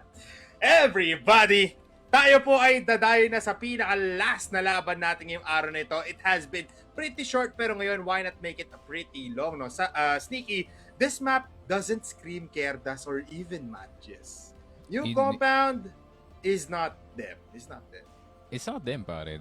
You're definitely right sa statement na yun nga, no? I feel like itong QD and MATTJESS, they do require space, they do require open fields to flourish dito. Kagaya nga ng Ankara, kagaya nga ng Black Widow natin, kagaya nga ng mga, let's say maybe New Mexico, pero the tight corners can also be questionable dun, pare. Pero ayun nga, compound is a map where macro really takes a full focus dito sa mapa na to. Granted, no, you could be fragging out of your mind sa mapa na to, pare, but still if you have a really good game plan going into this one, especially knowing kung paano i-effectively take itong mid, paano i-effectively take itong EA at itong curve, and then go from there, pare. So, objective na yan dito sa mga teams natin to try and figure out their side of the map, pare. And, fortunately, para nga dito sa MATTJESS, they will be able to start on the GR side first, which is honestly pretty good para sa kanila, no? Kasi mas magiging favorable yung kanilang chances, at least dito sa first half, pero hindi pa natin alam yung ma-offer ng QD dito sa compound natin when it comes to BL, men. Yeah, feeling ko, just from sheer prediction, na baka mag-over-aggress dito sa may pillars and as well as mid ang ating players mula sa QD, just because mas maraming space yung pwede lang laruan dito, plus they can be very happy. Smoke na robos. Pero for matches, just like what happened before, they'll just be playing some angles. I heard that one Tagalog com, and I know that's for Aldrin, pare. Diyan ka lang daw sa dulo, idol. And I do like yung I do like yung use nga ng MJ, since there is a bit of struggles nga dito sa com. They kinda use itong si Aldrin as like one of the expendables, pare. Yeah. I mean, parang you just send him in, he might get a kill, he might even get 2. And I kinda like that role kasi nawawala ng leash dito si Aldrin. Pwede lang siya maging aggressive most of the time. But look at this. Long take. Standard lang, pare. They're just pushing back itong MJ. Just claim a lot of the map as much as they can, no? Yun yung plan right now for QD. And to make MATTJESS, reconsider some things. Pero do you feel like mas masaya dito si Aldrin sa position niya ngayon na parang freewheeling na lang siya, na expendable nga kuno dito si Aldrin? For sure, man. He's been waiting for the green light 24/7, pare. It's time na pala, no? And guess what? Harapan siya dito ng 4 na players ng QD. Let's see kung maging maganda nga ba. Never mind, he will back off. Pupunta siya dito sa may site mismo, towards Vats nga. Pero does have some cover. Nandiyan naman si Yaba, which is a fragger that is very much needed if mapipick up agad dito si Aldrin. Pero with 40 seconds left, parang inaantay na milagro sila, no? Ayun lang. Aldrin damaging players before they even go in. 71 HP, peeks out again and headshot lang for Yobs. At ako po, parang sa masyado maraming oras na ginamit dito ang MATTJESS to reconsider a retake. And Jason now though, long range fires, kills off 2 together with Q. Yotib, nasa gitna ng site. Nasa labas ng site to correct myself, no, to kill off Q. Pero 9 seconds, kailangan i-plant yung bomba. Nasa kanya naman yung C4, pero pinaglalaroan lang siya dito nila Jason. Minis yung shot. USP in hand, pero M14 lang ang last niyang may kita dito sa buhay niya sa round number 1. Men, ang ganda rin ng simulado ng Querdas, no? Nakuha na nila yung kanilang objective pagdating sa map control, itulak pabalik ng A yung mga long players, and itulak pabalik ng B ang storage players. I hated na nag-antay sila dito sa storage B kasi naalaw lang yung mga ibang miyembro ng MJ na umikot sa mapa. Investigate the rest of it, but you cannot investigate if you're dead, pare. Double long take para sa QD, and they take out too. But at the same time, now is the time for action para dito sa QD. Ngayon na kayo maghanap ng opportunity kasi kagaya na nakita natin kanina, Polar, the opportunity just slipped out of their hands kasi nag-antay sila ng matagal dito, men. Ito yung hinaharap natin, kailangan nilang sakalin yung MJ, lalo't nandito sila sa BL side. If they go for a relax play na, sige, kuha tayo na isang parte ng mapa, tapos relax tayo, reset, that just means the other side can reset. And look at this, MATTJESS has everything considered except for exit. Yun lang. Wala na silang titingnan pa, and guess what, QD? Isa na naman pagsubok to. Kasi you have a smoke in front of you. Ninkyu is hitting the shots. Will get one. 3v1 situation as Yobs finds Yaba. Better engagements, makapag C4 naman. I have a theory na they might lean more towards yung A side na mapa natin, pare, kumpara dito sa B. I feel like B is not it para sa kanila dito. It's too tight of a space, too many CQCs. It's more allowed spacing dito sa may A side, which bagay na bagay nga dito sa kalawan ng QD. Yobs will get Aldrin, and yun nga yung sinasabi ko, man. Compound is such an interesting map kasi pagdating ng A side, it's more open space, it's more more spots to play para sa mga players natin, which is pretty good para sa QD, who does like to go for yung tight spacing plays kagaya na nakita natin kanina. Pero pagdating naman dito sa B-side, you really have to play this one surgically, pare. Check all the angles as much as possible, and yung una pang mag-check, pare, posibleng mamatay. So it's about a game of risk itong compound map natin, pare. And feeling ko both teams are playing quite risky, to say the least. Yeah, very much. And I like na pinotot mo na, again, no? B-side is gonna be relying on that execution strategy na I would like to say QD doesn't have that much in their bag. So, A-side, mas straightforward. And round number 2, pumasok sila ngayon and they instantly pick off Ninkyu. Wala na agad siya ngayon. In the first minute of the game, wag magko-commit. Is gonna be a play on the curve possibly. Yung C4, doon nagre-rely. Pero Vincent, actually, ang call is to fight up against Jason na buhay pa after that engagement. Somehow, sila pa ang dehado dito sa round number 3. Yun lang, Yobs. Yes, I had to get that kill dito sa may mid-side natin. That was supposed to open up itong A. Jason. Napatingin na naman dito sa mid. Aldrin will get Yobs in return. Merong curve control itong QD, pero wala naman tumitigil kay Jason para kumuha ng peak, but he finally gets taken down. 3 versus 3. Curve control nasa kamay ng QD, pero alam na alam ng MJ kung saan sila papunta potentially. Basang-basa na naman dito yung QD, Sneaky. QD is just giving a lot of time for MATTJESS to reconsider everything. And look at the hold towards curve. Pero Zach all alone, kailangan tumingin. Naku po, ang daming kinoconsider. Naipit na, pero buhay pa rin naman. The USP. Yun mismo yung immortality dito ni Zach. Naku po, dalawa na yung nahanap. Yotib still with the M14. Still winnable. Pero malapit sila. Pag nagplanta siya ng bomba, maririnig ng buong MATTJESS. Kaso hindi inantay! Hindi nagbigay! Yotib na with a clutch! MATTJESS! How did you fumble that? Grabe man, Yotib. Granted, not with the sniper this time, but he's just as capable pagdating nga dito sa EBR natin. Yotib, the man who has set QD on fire dito sa laruan natin, and it seems like they are blazing forward dito, pare, with that kind of play. Ganda na ng simula na to para dito sa MJ, no? They got all the picks that they wanted dito sa may mid-side. Nakatatlong sala pa nga dito si Jason sa EA. But he can't anti-strat a clutch, pare. What a shot galing kay Yotib. Itong mga risky, Sneaky, napapa-edge of my seat ako. Yotib with 9 HP pa dun sa pinakadulo. Diyos ko po. Testing times now dito sa may store B. Possibly QD. Mahihirapan dito. Di nasira yung bintana, so bit of a clue na walang tao dito sa may Deep into Storby, Aldrino na mahuhulog. Yaba right up next. Nako po, Yobs naghahanap ng pangatlo. And he will find Ninkyu na nakaupo dito sa EB. Zach, nakita na nga si Yetcha. Jason gusto pumasok ng smoke. Pero si Justin Oh my. with the spray. Zach known entity dito na nga sa loob. Pero si Zach makikita pa rin si Yobs. But a 3 versus 1 pare. Zach on 20 HP. Shots need to hit. Zach, alam niyang meron pa rin ditong lurking in the shadow sa may curve. At yung smoke, isang division lang na mabilis mawawala tulad neto. Pinarag at pinutas lang ni Justin gamit yung USP. At angat na ngayon ang 2D by 2 points.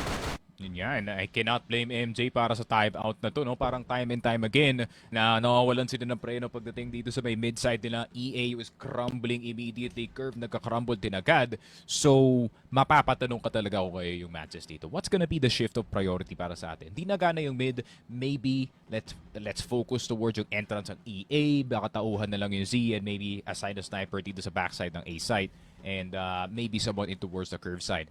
Pero, yung double-edged sword ng paglaro ng strategiya na yun, pare, of playing super far back sa compound is you have zero information kung saan magagaling tong matches. And matches, itong Querdas rather, QRT especially, no, they do thrive pag nabigyan sila ng onting space sa mapa. Sige, if mabigay niyo yung mid, Vincent already has a game plan para dito sa A or sa B. So it really is a tightrope na nilalakaran nito ng MJ na magpa-passive ba tayo and just maybe kaya natin i-death trap sa loob ng site itong QRD or maging aggressive ba tayo, you know, cut off yung execute bago pa magsimula and try and see if we can get some early info. So a lot to figure out para dito sa matches pero para naman sa QRD, they're doing everything right dito sa BL side. Priority is right. Kumukuha sila ng B pillar, kumukuha sila ng LA, mid will be the landing spot para sa kanilang opensa and the macro is perfect basically para sa kabila. Yeah, it's been pretty nice no after those first 2 rounds na parang napapailing tayo. Bakit nag-stay low pa sila? Now, awake na ang buong players natin for QD na, okay, let's just be aggressive. Let's just put the fight sa harap ng matches, let's test na lang kung mabubuhay pa ba nga tayo or mas magaling tayo. Matches though, yeah, parang to a point na, yes, they're just holding angles, pero by the time na mag-aantay lang sila, you have 5 players ng QD in front of you na basically you're outnumbered at that point. And going back to the game, no? 2 points up dito ang QD. Still a very, very big risk. Every time na papasok dito ang QD, they have a 50-50 chance of either winning or losing this round. Pero this time naman, no? Recently, they've been winning, which is pretty nice. Yun nga, no? And it's been all about that map control. Kita mo naman, Taylor into CB, and then tutulungan nila si Justin na mag-clear dito sa LA. And if they do get a clear on LA, that's possible. 1 or 2 pickoffs. Pero pag ginin nila yung mid-men and they somehow go through Zach, that's the entirety of the A-side down at pwede maging 1 minute and 30 plan to, pare. Yeah, sira agad to. If Ano Vincent yun? has the balls to call it, mukhang setup muna. Make it ano lang, make it safe na konti siguro. C2? Masarap yun. Uy. Galing mapolo eh. Sorry. Parang may bantayan na. Parang Wala, magaling ka na pare. Galing okay, ka talaga, thank pare. you. Magaling ka din. Magaling ka din. Oy. Can they finally hit curve pare and go B? Di ko lang alam. Medyo hirap sila makapasok. The smokes will be a problem, no? Walang information. Again, this is what MATTJESS wanted, pero they've been struggling a little bit. Mawawala ni smokes. Kunin nila siya. At mahanap agad nila si Saki na nga. Pero there's still players inbound. Yotem finds Jason. Oh my goodness. Umikot pa balik sa EA. Ninkyu. Kaya pa ba? Hindi na. Call it a game for round number 5. Kasi QD up by 3. The fire in Vincent is boiling. Grabe. And another perfect set para dito sa Querdas, pare. Once again, taking over mid, presence sa EA, presence dito sa curve, instant takeover dito sa CR para kunin yung 2F player, and na-choke na lahat na naandun, na nasa A side para dito sa MATTJESS. That is picture perfect macro galing dito sa QD, pare. Nakita mo naman na minimap of how they swallow that A side defense alive, pare. And yan ang gusto ko makita, especially sa BL side. And did I just see Justin try to take flash, pare? Yes. Nagamit yun. Galing pre, naloko ko dun. Di ka nagkakamali. Inalay yung pistol. Tatalikod ka ba, pre, pag tumapon sa'yo na ganyan? Ay, hindi. Lahat ng flash kinakain ko, Sneaky. Omsi. Talaga. Bakit ako matatakot? Eh, bulag na ako in real life, di ba? Bakit ako matatakot na bulag? Built-in flash guard. Masakit lang sa mata kasi may astigmatism tayo. Pero, tingnan natin ha.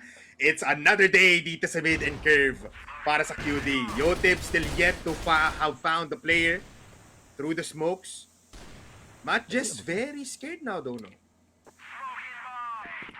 Tao sa Storby do. I don't think this is as convincing as itong last round, pare. Yeah. Unless pwede silang dumiretso ng B off of this. Would be a mad plan, pero kung makapasok dito yung C4 and 2 players, definitely doable, pare. Brute force their way in. They're slowly creeping. Here's Yetja. They enter! Pero they only get one. Papasok na, napasok.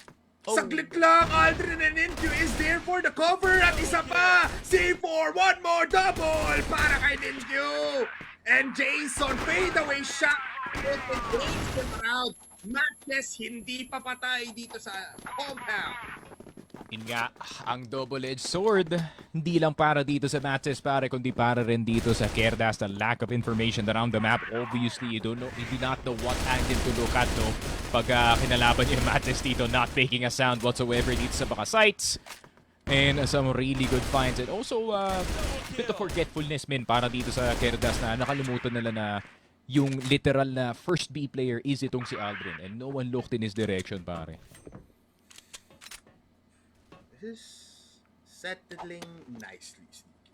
MATTJESS finally seeing their strategy working na very malaking question mark lang every time for QT kung nasan nga ba sila. Pero Storby, mukhang magpaparamdam muna sila ng onte pero papasok. Aba, yan ang tanong natin ngayon. Kasi si Aldrin ready with the AK-47. Yaba, first of all down, Aldrin win!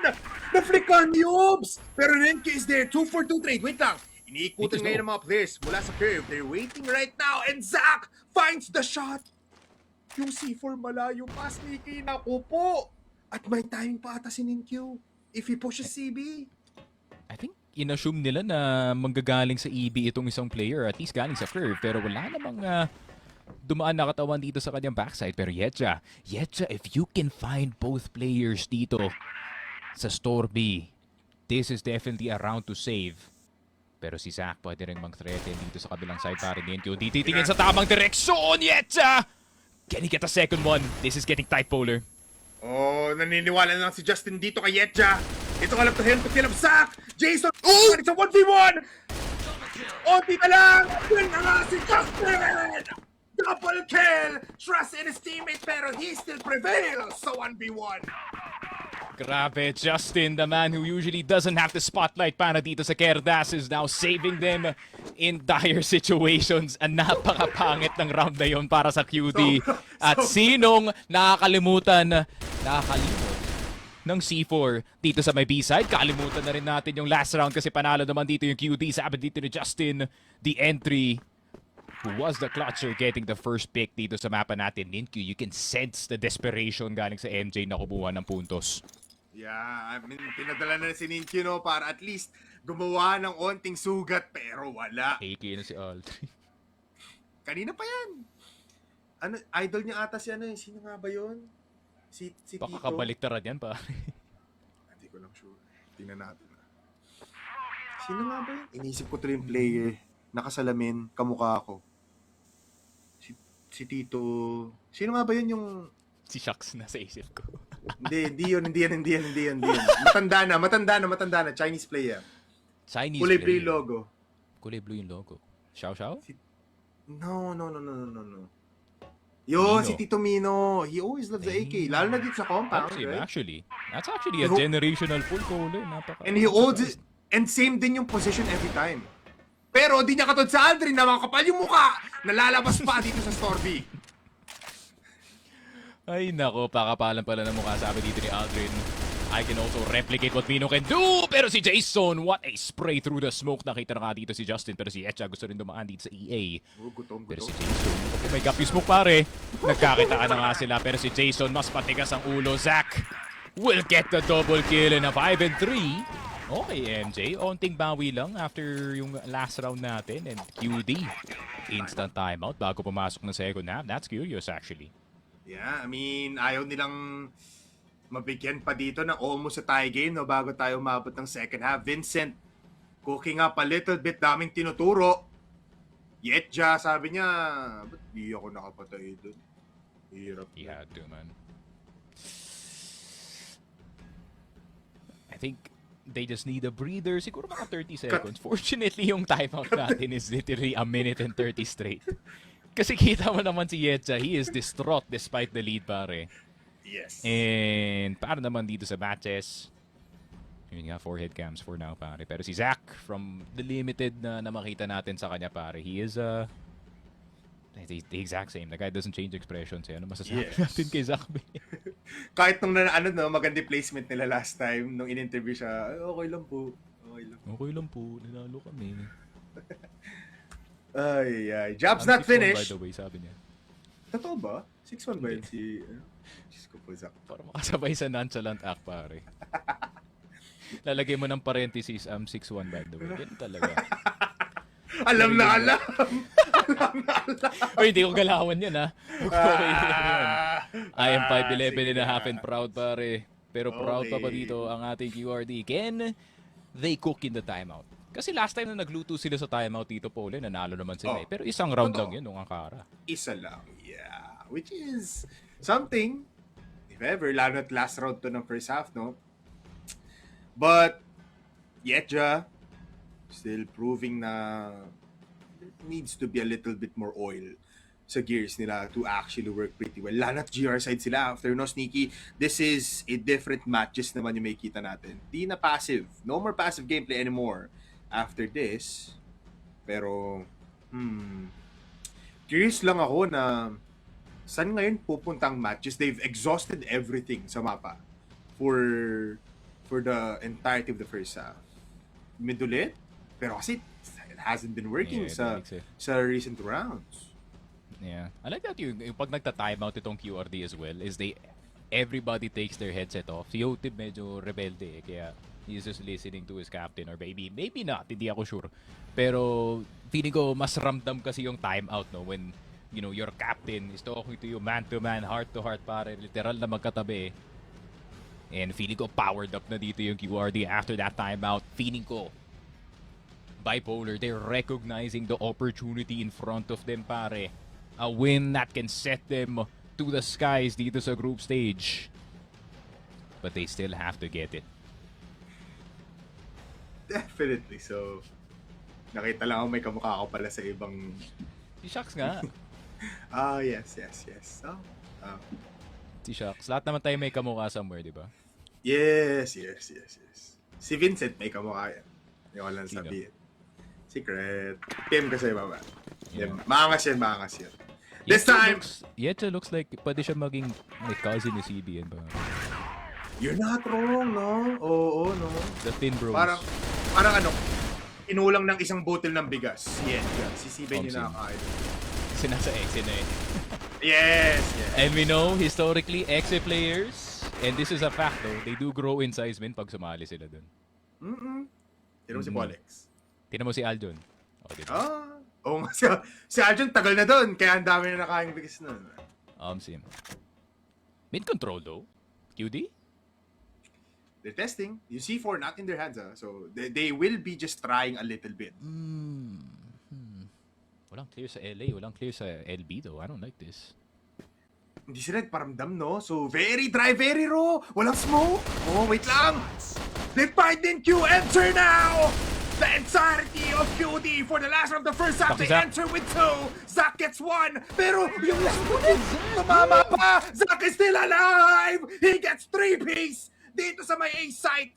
And they close the doors. Wala nang papasok pa. Kasi si Aldrin will close. No! He gets a kill at siya din mamamatay. Yotib in a 1v2 again. Low si Zach. Naka-TRG daw si Yotib, so this might just be one of the hardest clutches ever. And on a 1v2 as well, si Yotib pa sa lahat ng players na natira. Para dito sa Querdas, the man who is most capable of clutching. He's already done it twice. But can he do it for the third time? USP naman sa kanyang kamay para lang matapos ang buhay dito ni Zach and separate this 1v1. Spotted na nga sa batteries. Yotib around the corner. Zach. Yaba stepping to the plate. Yaba bawas na. Down to 1 HP. Pag napatay na si Yaba. And got the spray continuation sa USP. Posible sana yon. Pero sabi ni Yaba, hindi. Tatangkihin ko na lang yung mga bala mo. And it's a 5-4 MJ within shooting distance ng QD. And now they're on the BL side, no? Something to work with. Something to work with, very much so. 4-5. Isa lang ang puntos. Okay. Let's see. I mean, matches naman yung mag-BBL side, QD naman yung mag-GGR. Anong plano though? Ito kasi yung problema sa dalawang teams na to. They're somewhat similar in a way since they're Cebuanos. Pero different in play style na parang MATTJESS, anong i-offer mo sa table? And this is what I've been trying to say. Kasi low-key, nakakausap ko yung mga ibang international teams and they kind of funnel yung buong region natin into just one play style. And I tell them, you are sorely wrong. Pare, para sa akin, Pilipinas is probably one of the most varied or, paano ba sabihin, we have the most diversity. Versatile. Pagdating sa pacing, pagdating sa strategy, pagdating dito sa ating laruan. And this goes to show as well no, na MJ and QD, two teams, similar region, almost similar playstyle but presents itong compound natin with two very different approaches. So, ayun nga, CFSC Masters getting way better. Para imagine mo, MJ, a team not so long ago dominating the top of the scoreboards, and itong QD pare doing numbers dito sa Impact. But now, history could be different pare. Depende kung paano nga mangyayari itong second half natin. MJ now on the MJ now on the BL side. GR para nga dito sa QD. Yun nga, may 2020 vision. Didn't see yung maliit na cube pare. Sana all time. I mean, it's different, no? They have two places dito sa Store B, dalawa dun sa may curve, isa dun sa may exit. Somewhat reminiscent of Fervid last season. Pero it was lunch dun sa may exit side. Medyo different lang kasi si Yotib actually holding down the entrance towards B site mula dito sa Store B, no? And MATTJESS doesn't know what to do.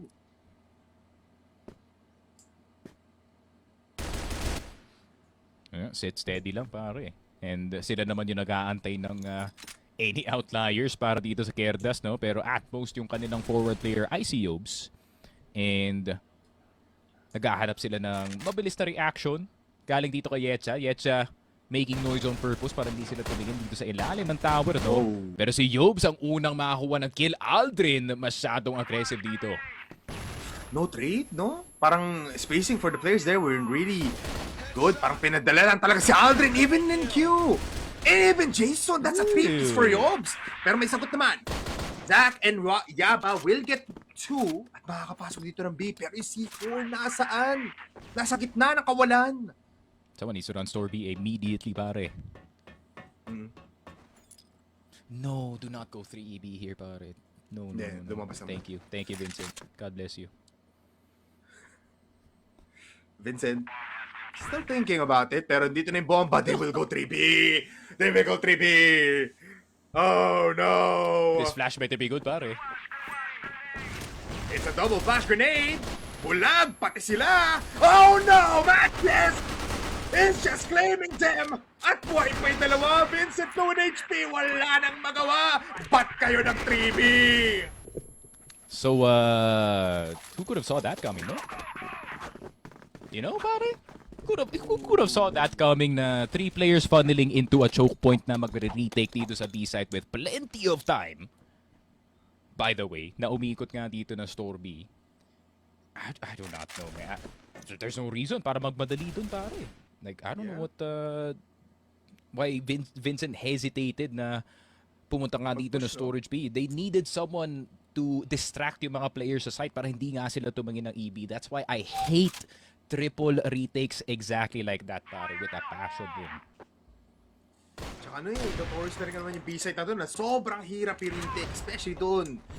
Siguro they just banked on the double flash combination pero wala kasi nangyari. Now Yotib will get one. Yaba will find Justin for the trade.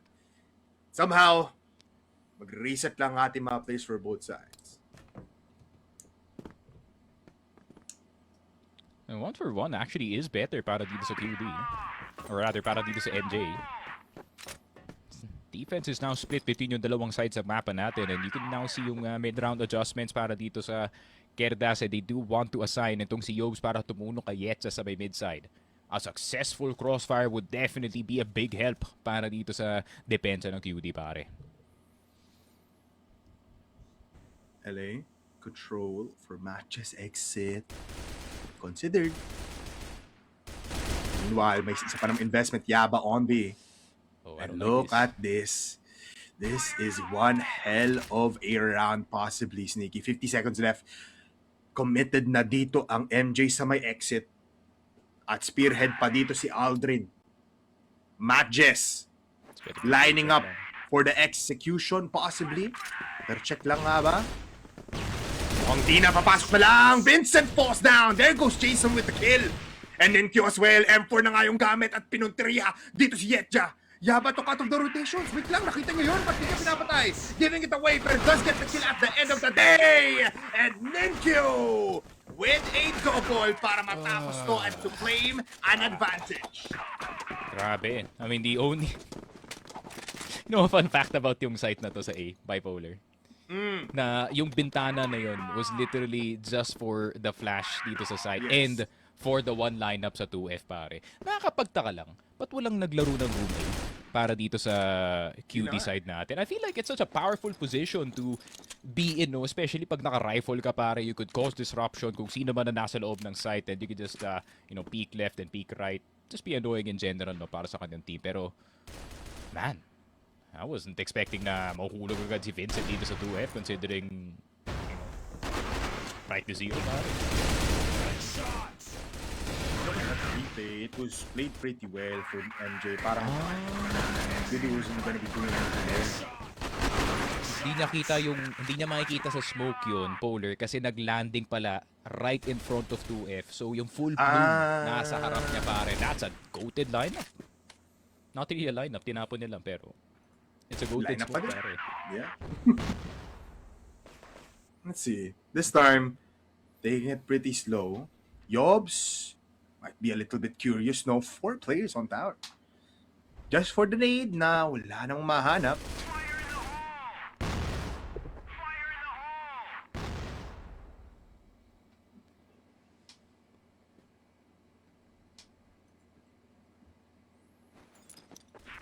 Yan kalawan. Somebody moving on other side, pare.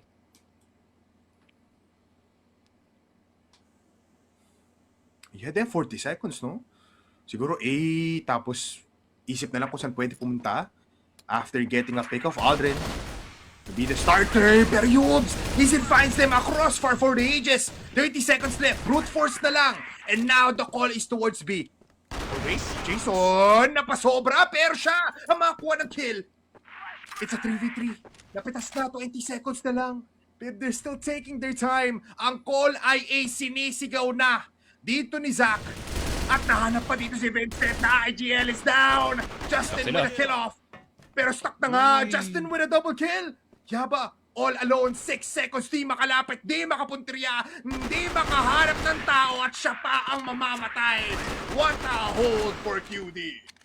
Yun lang, pare, na stuck sa step 2 itong MJ at hindi na sila nakalagpas dito ng EA, pare. And That's just tragic para sa kanila, men. Kasi doon na yung objective. Nakikita ko yung intention dito ng MJ, no? Parang gusto nilang sirain muna itong crossfire na ginagawa ni Yobes at Tietza, which is very difficult to do, no? Kasi feeling ko mas nagiging aware na dito si Yobes at Tietza na meron ng flash na paparating sa mid, meron ng nades na paparating sa mid, any type of disruption galing sa mga ordinances ng MJ, no? And no matter what they throw at that mid crossfire, pare, it just seems like hindi nga nila masira. And MJ having to figure that one out again. Pero, tignan mo naman yung adjustment dito, Polar. Wala nang tao sa mid. Instead, more priority dito sa curve and sa LA. I mean, is this enough? Para ma-hold natin the players natin for MJ that is playing very, very somewhat passive again. Inisip ata nila, Sneaky, na magiging aggressive ang QD kahit na GR side sila eh. Vincent needs to chill. Mainit nga yung dugo. Tumatalon siya sa very snipeable angles, pare. And if Zach was in tower, he would be dead by now, man. Pero, Oh, M4 will find itong si Yetza, pare. Yetza, why are you peeking, man? I don't know. But that's still something to work with, no? Na may pressure nga dito sa may CA. But they're very far back.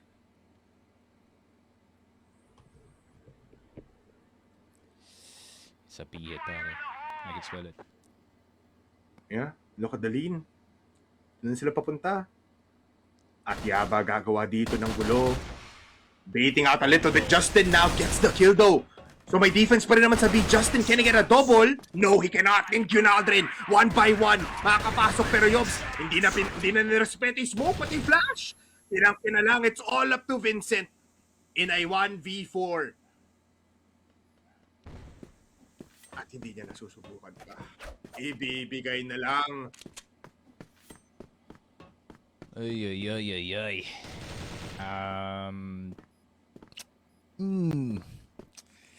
Ano, Polar? The observations here, pare. I feel like Yeah. I feel like we should have actually put more people dito sa curve, pare. Ayun nga, 7-6 ang dito sa laruan na mapa natin. Also, yung interesting yung reaction ni Justin, no, na napatay na si Yaba, being the only player dito sa OSB.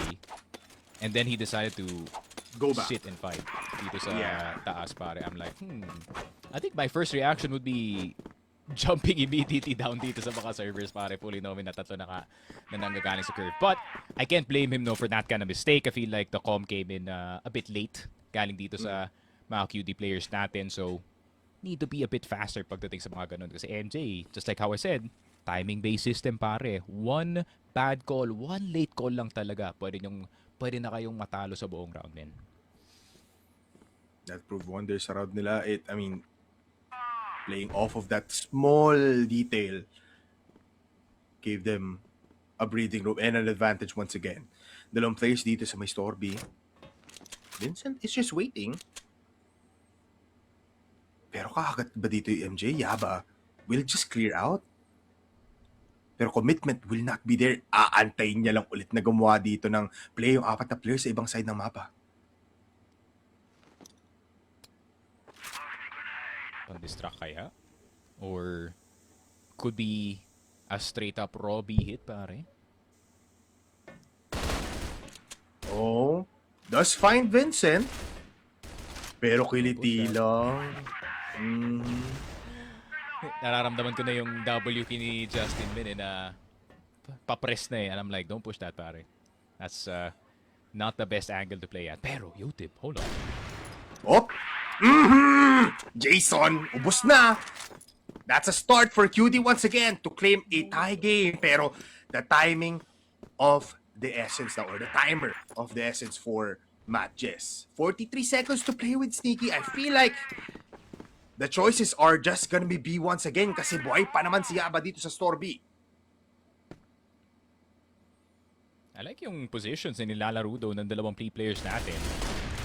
Yet with the peak, spotted si Zach on 1 HP as well. Pero si Vincent nandito sa Tipid ilalim. ka. Spray down is here. But the amount of players na meron dito ay ma-overwhelm ka talaga no matter what happens. Zach with the sniper despite being on 1 HP. He's still producing para dito sa MJ. Yotib na lang and hindi na siya makadaan with the EBR.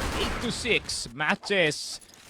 Nako po, got the upper hand dito sa laruan on the PL side. QD now the one struggling sa defense and their positions are all over the place sa mapa na to, pare. You know, yung angles na tinitake nga nila tama naman sa simula ng round, but then it's the mid-round adjustments yung napapatalo dito sa QD, eh, no? Yung dalawa lang na dito sa B-side for this reaction. And it's the late calls once again. Yung nakikita natin dito sa QD. And this could actually play into the hands ng MJ who possibly are making these plays, no? Nagdi-distract lang dito si Yaba sa B-side the entire time. Let's keep the attention ng dalawang players. And yung mga ibang MJ players naman maghahanap ng opportunities from the mid and itong curve side. So, grabe si Yaba, men. Malaaks ang galawan. Yeah, talagang natawag niya lahat ng attention dito ng players natin. And if you think about it, on paper, it does work. Kasi investment, isa lang for MATTJESS. At dalawa na kuha niya. Pwedeng pumunta pa rin dito yung buong MATTJESS and they still have the man advantage. Kailangan lang hindi sila ma-pick off dito yung Yotid ng isa bago mag-execute because it will be a tie game at makakapag-reset dito ng kasa si Yotid for the TRG. But I feel like, just like sa sinabi mo kanina, no, kailangan nila ng heavy investment dito sa curve. Di nila kailangan bigyan pa dito ng attention si Yaba sa may Storby kasi by this time, at least maging aware naman kayo na isa lang yung tao dyan. Yun nga. I think very well aware naman si Yaba about the mindset pagdating sa FPS games that attention is currency and the more attention you get to yourself and that is wayless eyes sa kabilang side ng mapa. So is it gonna pay dividends para nga dito sa ating MATTJESS na squad? All this distraction, all this setup, kaya ba nilang kunin itong map point, pare? At simple lang, Sneaky. They've been winning in B. Use the smoke. Use the flash. Go into RA. Spare Vincent is there to get one. At yun na nga, together with Jones. Pero si Aldrin nasa may C. Yung C4, Aldrin, umakyat pa ng 2F. The C4 in the middle of curve. At si Justin mamamatay lang din. Yaba with the kill and the headshot. 9-6. And guess what, Sneaky? MATTJESS is in series point. Grabe, and they used Yaba a different way this time, no? Siya pa rin yung B-anchor, siya pa rin yung B-distractor dun sa play na yon. But his role instead of being the distractor, siya na yung nagka-cut off ng rotations ng mga B-players natin. Justin was stuck the entire time dito sa loob ng B-side. Di makatulong sa kanyang kakampi ng curve. Grabe. MATTJESS have turned this ship around dito sa ating mapa, pare. It was a conversation of map 1. Slightly less dito sa map number 2.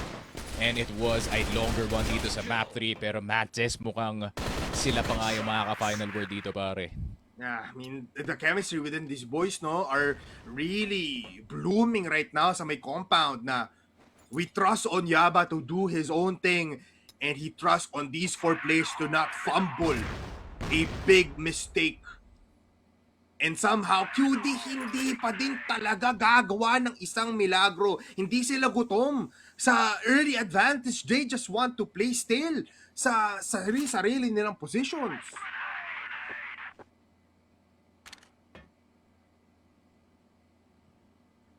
It's not the QD I want to see, no, pare. I do still see, want to see yung, you know, bit of information play galing sa mga ibang side ng mapa natin, pero can't really risk anything nun. Isang puntos na lang, wala na yung series. This might just be the most intense 50 seconds of their lives. Look at Yaba now. Fast approach. Buong mundo ng MATTJESS ngayon at nahanap pa ni Saxyom. So, oh my goodness! Pero diretso pa rin naman sila. Vincent gets one pero wala nang bala. Wala nang ikakasa. Yotib post down. Nag-quit na yung isa. Yetja na lang ang natitira. 1v3 Yetja. Kaya pa ba? 30 seconds left. Naku po. Wala na. Umalis na sa mundo ng compound. MATTJESS prevails in a fight in a full 3 series game. Grabe, and MATTJESS has done the absolute amazing comeback dito sa laruan natin. It was at the hands of QD. At one point, naging back and forth pa ka itong first half natin. Problema nga lang, MATTJESS, once again, the timing-based play worked out in their favor. Parang ang daming moments na masasabi natin, Polar, na this particular action or this particular mistake could have not happened if the call was just slightly faster. If the calm was just slightly faster para dito sa QD, and obviously hindi yun yung nangyari. And para sa MJ, ine-exploit nila yung mga ganun na galawan. It's like the very small tiny windows sa pag-rotate dito ng QD from A to B, pag-ayos ng kanilang defense. That is what they're looking for constantly dito sa mapa natin. And those gaps are widening para dito sa QD the more the rounds go. And yun nga, MATTJESS, we really did think na QD has finally outsmarted itong MJ, pare, pero yung kapaligtaran pala yung nangyari. Yeah, MATTJESS still is the better team today, Sneaky. And naging big question mark lang din talaga, bakit nga ba naging lackluster yung players natin for QD nung GR side nila, no? Mukhang napagod doon si Vincent na mag-isip ng anything more complex, but nonetheless, alam nyo, Mochi and Salvatore, sama nyo na si Sneaky. Total, 2-1 naman kayo kanina towards QD. But nonetheless, Sneaky, one hell of a day, brother. Thank you very much, Mochi and Salvatore. Kayo naman.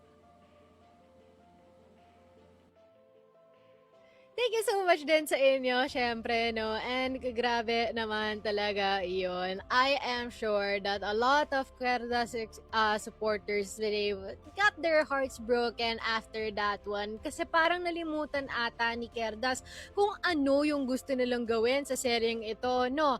Na as much as possible daw, according sa ating interview, they really want to prioritize fast pacing because they know that that will take MATTJESS off guard. But unfortunately, parang sa kanila ata ginawa yun.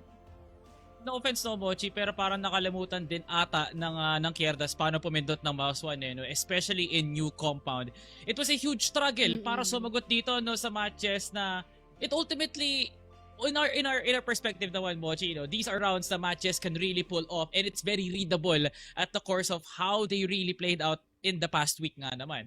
So for Querdas, they should be able to react accordingly at sana man lang bumilis yung antics nga nila sa pag-a-adjust because every single attack ng MATTJESS has been replicable, nauulit lang din. And it's that not disposable kasi hindi ka naiisip ng MATTJESS makapag-adjust. Ang Querdas nga naman, kahit anong setup ang gawin nga nila, nakukulangan pa rin nga talaga sila sa estado nga ngayon on how will they be able to stabilize the pressure amongst themselves to clutch out the round, matarget kagad yung mga two players na umi-entry nga kagad, and to shut down Zac and as well as Ninkyu, the standouts of new compound, no? How were we able to see Querdas na sobrang aggressive, sobrang hands-on sa Black Widow na hindi naman nila maulit sa loob nga ng new compound, no? Clearly, Bochi, hindi nagme-mesh well together ang Querdas when it comes to finishing it out, Another case of Querdas na good start, bad finish. Pero MATTJESS, with all of that, nakita nga nila na grabe, sobrang exposed na itong Querdas nga na to. Might as well go for the ACL. And clearly, MATTJESS is the winner for that one, no? Kasi alam nga nila paano mag-punish.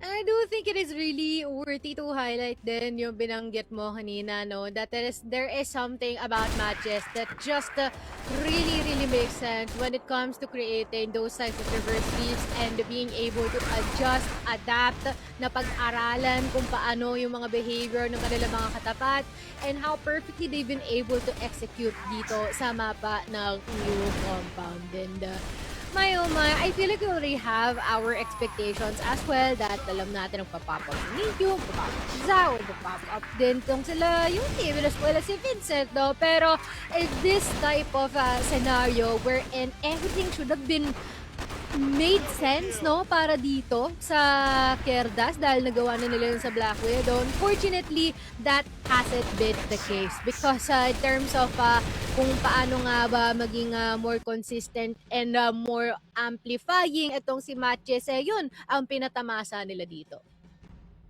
I just really don't understand, no, Querdas, where is the fall off coming from? Yo team essentially had the first half para makakuha kayo ng momentum. Yobs hard carry the second para lahat ng depensa nyo, kahit papano may sagot pa rin ang Querdas. Pero the one player, Bochi, the one player na kung kailan huli pa, tsaka pa nakaranas ng panlalamig nga ng braso is Yetje, no? After a blast out 2 games no mga nakaraang araw, why is it na sa matches ka pa talaga nakaranas ng pressure, no? This is the matches na kahit papano nababasa pa rin nga ng mga ibang team. So, Querdas as a team na reactionary na naman, tulad din ng JY, same goes for Fervid din, na mabilis din makapag-react and they know how to play well within their place. Parang talagang na-outgun sila once again ng matches, proving na this is a team built around pure aim and pure destruction alone. Napaka-vital naman ng plays nga nila, pero pag oras na ng usapan, Mochi, na kailangan magtutukay na ang matches ay nasa hapagkainan talaga, no? Zach 2.38 KD to send it 2-1 in favor of the better Cebuano squad. Masakit man tanggapin, no, Mochi, pero if you're matches right now, you have to be celebrating kasi tinatanggal naman na lahat ng mga tinik talaga dito sa ating Sea Masters. And if you're Querdas, go back to the drawing board. A huge reset na naman sa kanilang mga pagbubuka after 2 series already. 1 for Virtus Pro and 1 on matches na umabot na naman sa set 3 na hindi nga nila matapos-tapos. And that is just really sad, no? Medyo disappointing nga here for Querdas, pero they have to accept na this team is still not complete. Hilaw pa rin ang kanilang mga plays, pero in due time naman, Mochi, naluluto naman yan. Yeah, that is true indeed, no. We still have a few more weeks that we can work on, no, para dito kay Querdas. Pero again, no, tignan naman natin sino ang ating match MVP. Kasi si Zach talaga yung nagpapakitang gilas dito, no. Kahit saan madalhin yung taong yan, always bound to execute naman nga talaga with 1.56 KD. And kung napansinin yung headshot, dahil ang importante, nagagawa niya ang kanyang trabaho. Talagang ang trabaho dito ni Zach is salbahin yung mga kakampi niya. Even during Ankara, when times were getting tough, nalaman kahit papano ng Querdas ang dinadaloy nga dito ng matches, Zach took it to himself. Kinuha niya yung buong larong yun para kontrolin ang buong mapa and essentially the whole enemy team. Hindi na nakabuelo ang Querdas sa Ankara. What more pa, Mochi? Nung pumasok nga tayo sa new compound, how is it na nagkakaroon ng libreng pwesto si Zach when it comes to his Arctic plays? Kasi nga, he is enabling himself. Hinahayaan yung sarili niya na ma-integrate sa lahat ng mga plays na kahit hindi kasama si Minkyu, kahit hindi kasama si Yaba for the trading, Zach is that kind of player talaga. And sinasabi na namin to ni Sneaky last year, ever since prospect pa siya ng SBK, Zach's playmaking, absolutely unique. Hindi mo pwedeng ikumpara sa mga ibang players, no? Gantong-ganto si Zach in his own element can create mayhem. At ano ang nagawa ni Zach sa buong series nga na to? Well, nilagyan lang naman ng luha yung mga mata ng players ng Querdas. Grabe, no? Kaya congrats at deserve talaga yan ni Zach, no? Lalong-lalo na sa mga nakita natin kanina because you have mentioned kung walang daanan, siya ang gagawa. Siya yung magpaplastada, siya yung magsesemento para magkaroon siya ng road na lalakaran for that one. And hence, the victory that they've been able to get against kay Querdas. Kaya naman, no, sobrang daing nangyari dito sa tatlong mapa natin. Tawagin na natin ang ating match MVP, no? No other than the man himself, Zach. Grabe yung pagtrabaho nyo doon na kamusta naman at anong nararamdaman natin the moment na tumapak tayo sa mapa ng new compound? Pressure kami doon sa map 3. Yung unang first half. Yes. Okay, boss, kita nga na. Okay, sige, boss. Sige. Ay, sorry, pasensya na, boss. Akala ko tapos ka na eh. Akala ko tapos ka na doon sa fact na na-pressure ka kayo, no? Pero ultimately, ikaw ang nakakuha ng huling halakak. No? Gusto ko lang malaman, boss, parang ang laki ng agwat sa loob nga ng Black Widow, pero sinalya mo sa loob ng Ankara, pati na nga rin sa new compound. Anong pumasok sa isip mo, Boss Zach, na parang hayaan mo na lang yung sarili mo gumawa ng sarili mong plays tapos durugin talaga yung Querdas? Parang ginawa mo ba yun para sa sarili mo o ginawa mo yun para sa team?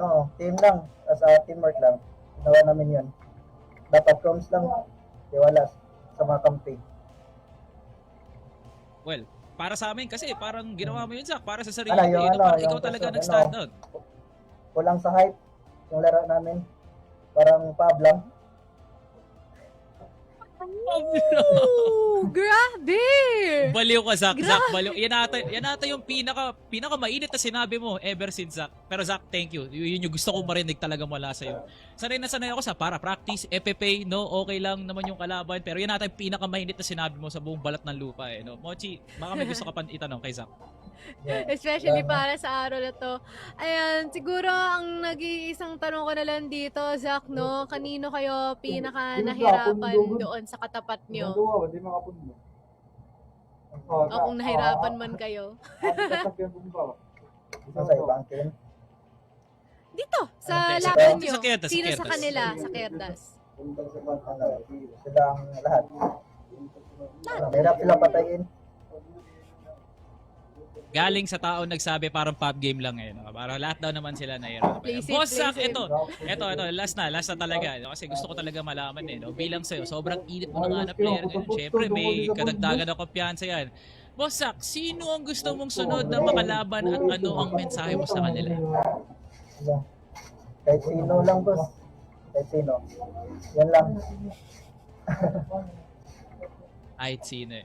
Kahit sino. Ako na magsasabi. No? Yari ka sa amin, Bertus Pro. Ako na nagsabi, no? Zach, ako na nagsabi. Boss Zach, congratulations sa isang malupit nga na MVP na performance. Eh, no? Baka may gusto kang pasalamatan ulit dyan. Batiin. Ikaw na bahala, Boss Zach. Bilang isang mensahe sa MVP.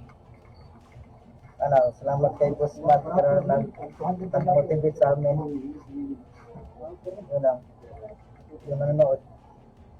Yun lang naman eh. Yan lang, boss. Boss Zach. Pero, okay, Boss Zach, walang problema eh. No? Okay, pero syempre, kailangan din na ceremonious din talaga ng matches. Kaya maraming salamat, Boss Zach, sa isang performance nga na yun. And good luck sa mga susunod mong laban.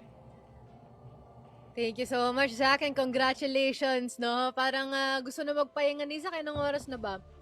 8:47, no? 8:47. Time check natin dito ngayon, no? Hopefully kayo guys na nakapag-dinner na dahil sobrang ganda rin ng mga naging laban natin for today, no? We started quite of a bit one-sided, no? Pero ngayon, sa ating ikatlong match, parang biglang na iba ang tema na talagang pinakita ni MATTJESS dito that they will stay true to their brand and to their identity. Kaya naman tignan na natin kung ano ang ating updated standings, no? After quite of a lot of time, no? For this 5th day of CFS CA Masters Spring, makikita natin na napunta na kaagad ito si MATTJESS sa ating second place.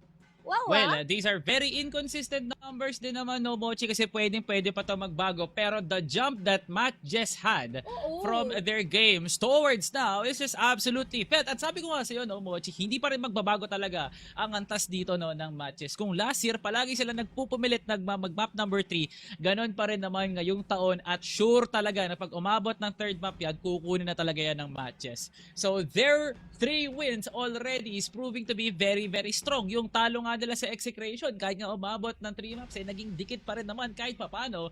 So yeah, MATTJESS is in that kind of level right now para talaga bigyan tayo ng magandang performance when it comes to just playing around their own style, no? Pero gusto ko naman malaman, no, Mochi, ano bang magiging mga laban, no, bukas? Eto nga pala, di na namin patatagalin pa. For our opener, for tomorrow, we have Querdas versus Pervid, followed by Veteran and QD. Pero syempre, no, 2 games. Pagkatapos, bibigyan namin kayo ng isang malupit na main event. Execration versus Virtus Pro, a score to settle nung nangyari nung regionals playoffs. Yeah, exactly. And with some different faces as well, no? Dito natin malalaman kung